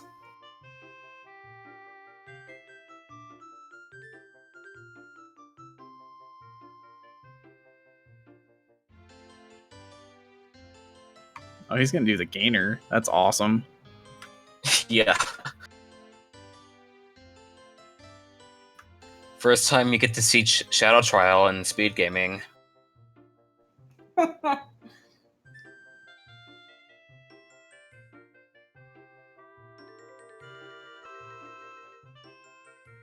Dang, he messed it up. Learning this gainer was one of the bigger barriers for me when I was learning MST, because I couldn't get the Hess to work, and so I went for this instead. And once I got it, it was much more consistent. But I still need to learn it. I haven't touched Shadow Trial at all. Like, the only strats I know how to do are like 100% strats when you already have everything, and just side flip hover.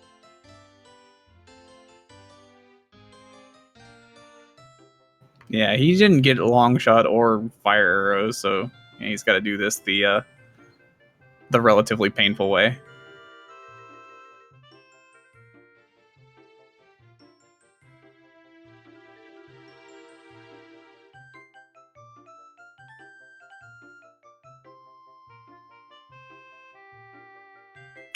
Yo, nice.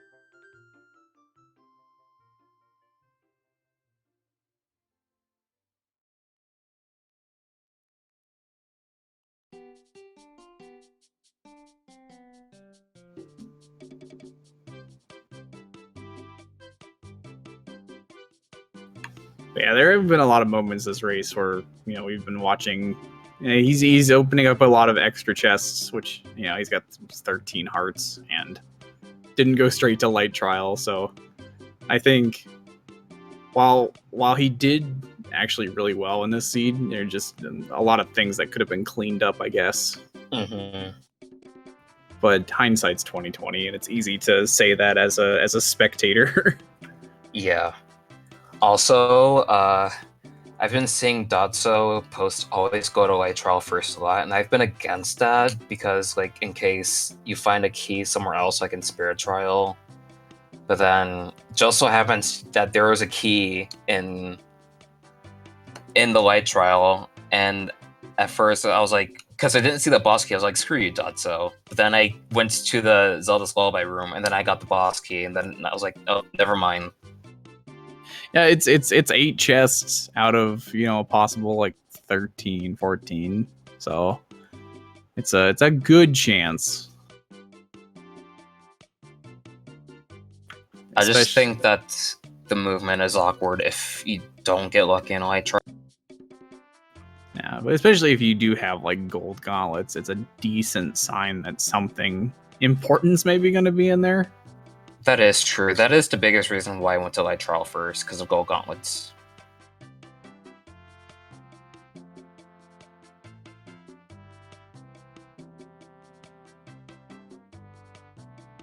Yeah, like any other situation, it makes sense to go, maybe go around the normal way.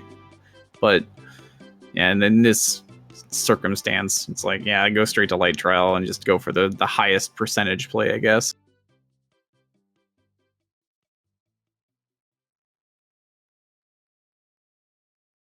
I'm curious. Is there a way to do and this is just like a vanilla question. Is there a way to do trials skip without like, the wrong warp to Ganon?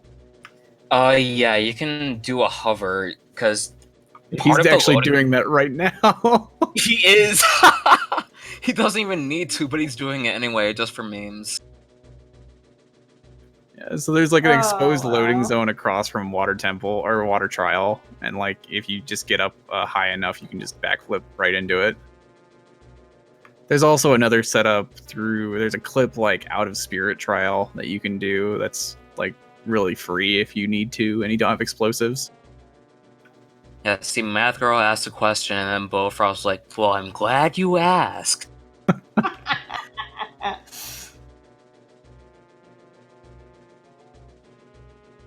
Yeah, there's like 3 different ways to do it. There's a way to do it in glitchless unrestricted as well. So I mean, there's just so many different ways to do trial skip.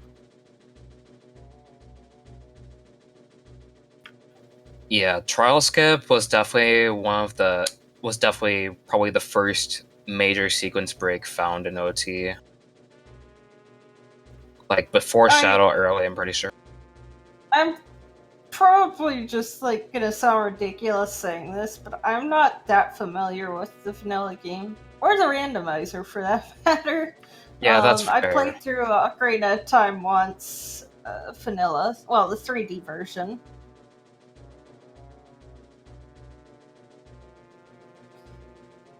It's funny, I almost 24 years old before I play Ocarina of Time once.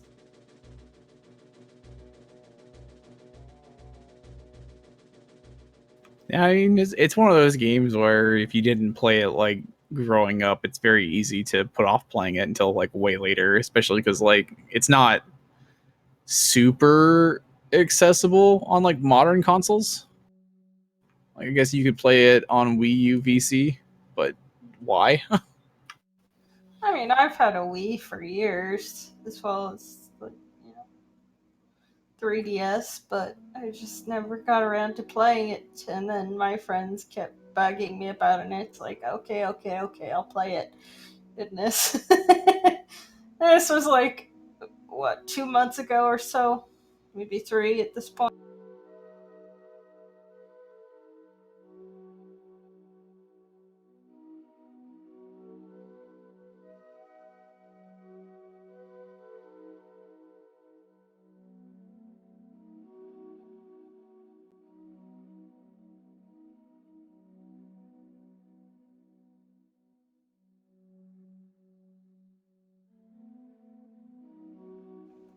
Alright. Good old N64 lag reduction strats. So he was also on N64. I was scared about someone saving time over me due to N64 lag.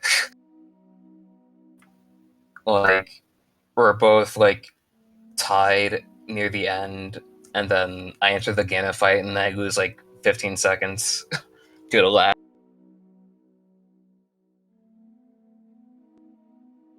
Yeah, there are a lot of people left in the tournament that play on N64.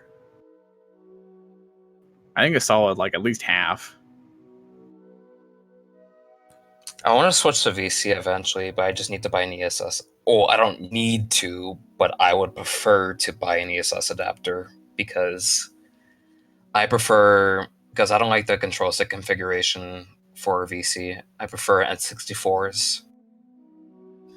Can somebody send me where to buy an ESS adapter and like how much they cost? At Electromodder on Twitter, or I think there's one other person. Just Electromodder.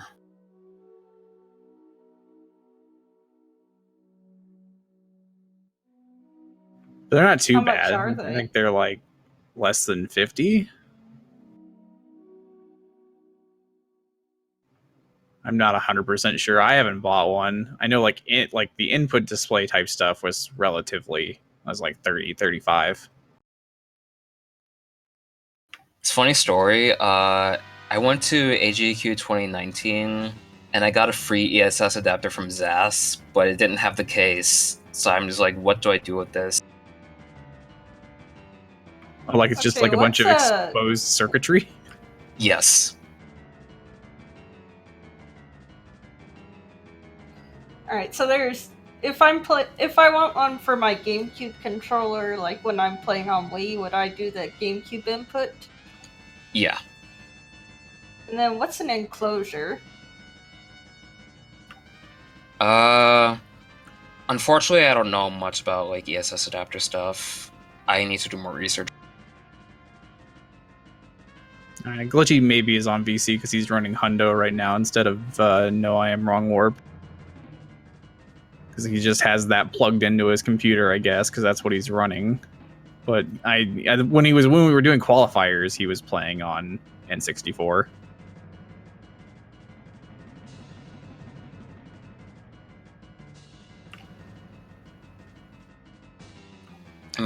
guess I could wrap it up in electrical tape, but I think another problem is the cables are very short. I don't know how to deal with it.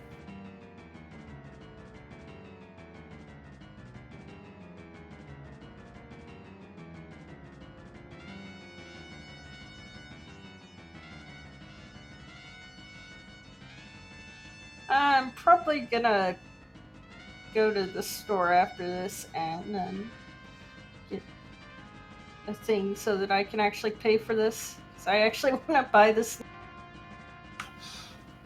Sounds good. GG to Bofrost. Yeah, I'm looking forward to the next race. I'm scared.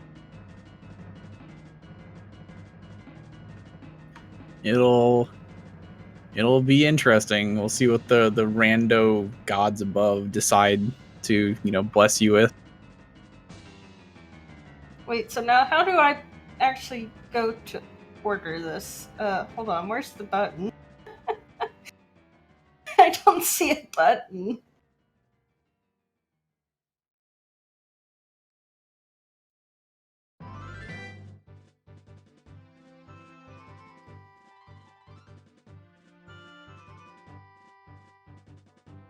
Alright.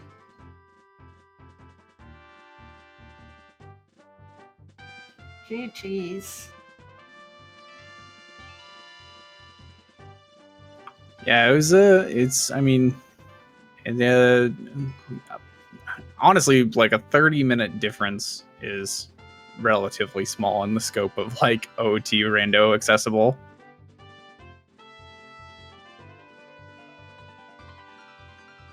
Yeah, like you could just simply lose 30 minutes by just making the wrong play.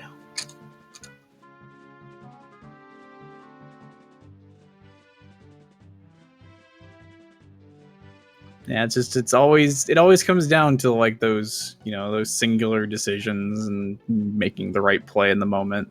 And we'll see that come probably further in this tournament too, is that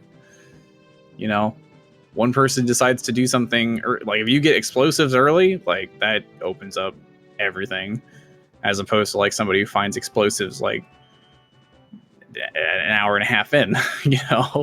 It's just crazy how order of decisions and what you prioritize changes the entire scope of the seed. Not only that, but execution also also becomes a factor a lot more because of the glitch rule set. So like, depending on your opponent you play, like you would have to decide like whether you want to like play your opponent or just try to out execute your opponent. Hello. Hello, GG's. Yeah, thank you. Hey, Bill. Oh, I couldn't find bombs. It was so bad.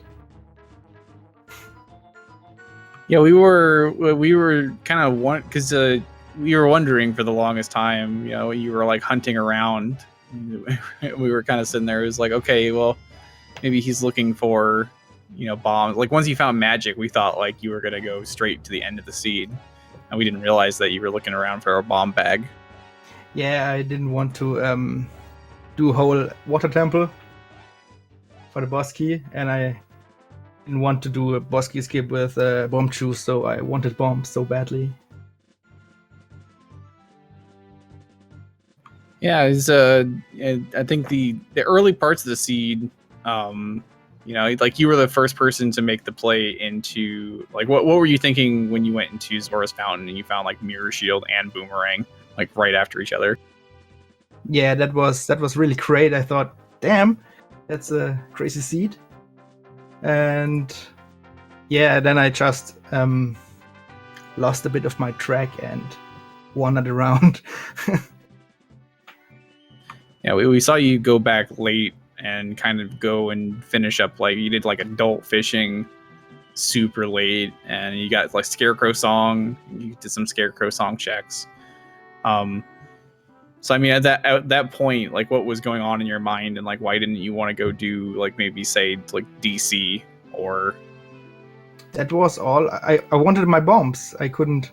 I didn't want to DC.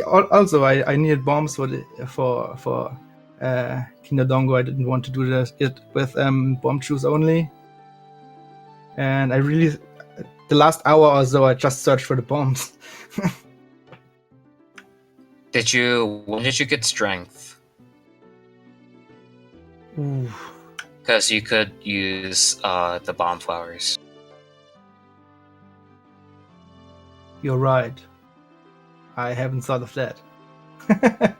Yeah, I mean, there were a couple moments where it was Yeah, like that's both you and Apasher like did the adult Lost Woods like clip into Zora's into Zora's River. And it's like you both had iron boots, but like you went and did like that like 3 or 4 times. Like, just like you don't think about those things because like you're so used to doing it one specific way. It's exactly. It's just it's interesting how that plays out in a race and how that can like weigh on your mind. I always do a pause equip for boots, and nearly never I use the D-pad in Randomizer. It's every time I pause to equip, I think, damn, I can just press the button. Yeah, or like if you have Ocarina on your like actual C buttons, and you're like, why do I do this? I can just press down. Exactly. On the D-pad. Vanilla muscle memory. Exactly. But I mean, overall, I mean, it was a good race. What are your plans now, Bofrost? Like, are you preparing for any other tournaments? Are you doing like other? I don't know if you're part of like if you're doing the Beta Quest tournament or anything like that. No, I decided for myself that I am not doing any competitive randomizers anymore because I always have so bad luck. It's just insane how bad my luck is. Like every time I play against someone, the last check I do is the one that I need. Today was pretty good. It was exception, but normally I have so bad luck that it's not fun for me anymore. So no randomizer tourneys for me. Maybe some bingo tournaments or so. That's okay. That's understandable. Like I was thinking, like sticking with wacky stuff for randomizer, like multi-world or all sanities and stuff. Yeah, so just for fun is okay, but no tournaments for me anymore. Yeah, I was thinking with OOT Online out now that like a co-op tournament would be really cool. Like people playing on the same, like not like co-op in the way that it used to be, where you played the same seed, but but now you're in the same world and trying to finish the same seed. I think that would be a really cool tournament to implement sometime. But isn't of course that with shared inventory?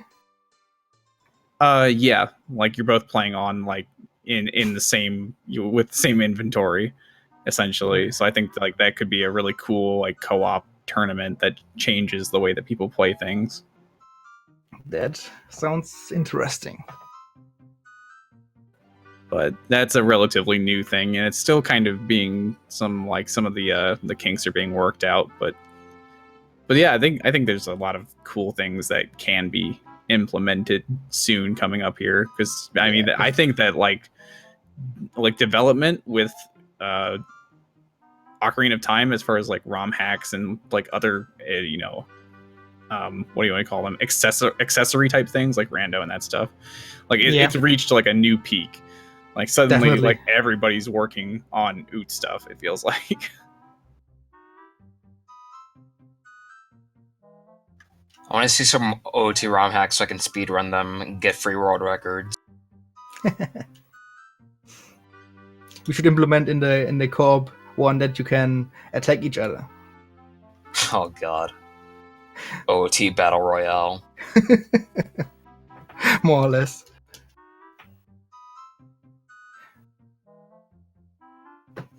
Yeah, but I think they're gonna take away the channel from us relatively soon here. I think something else is coming. Yeah. Yeah, I was about to ask if there was something else coming up.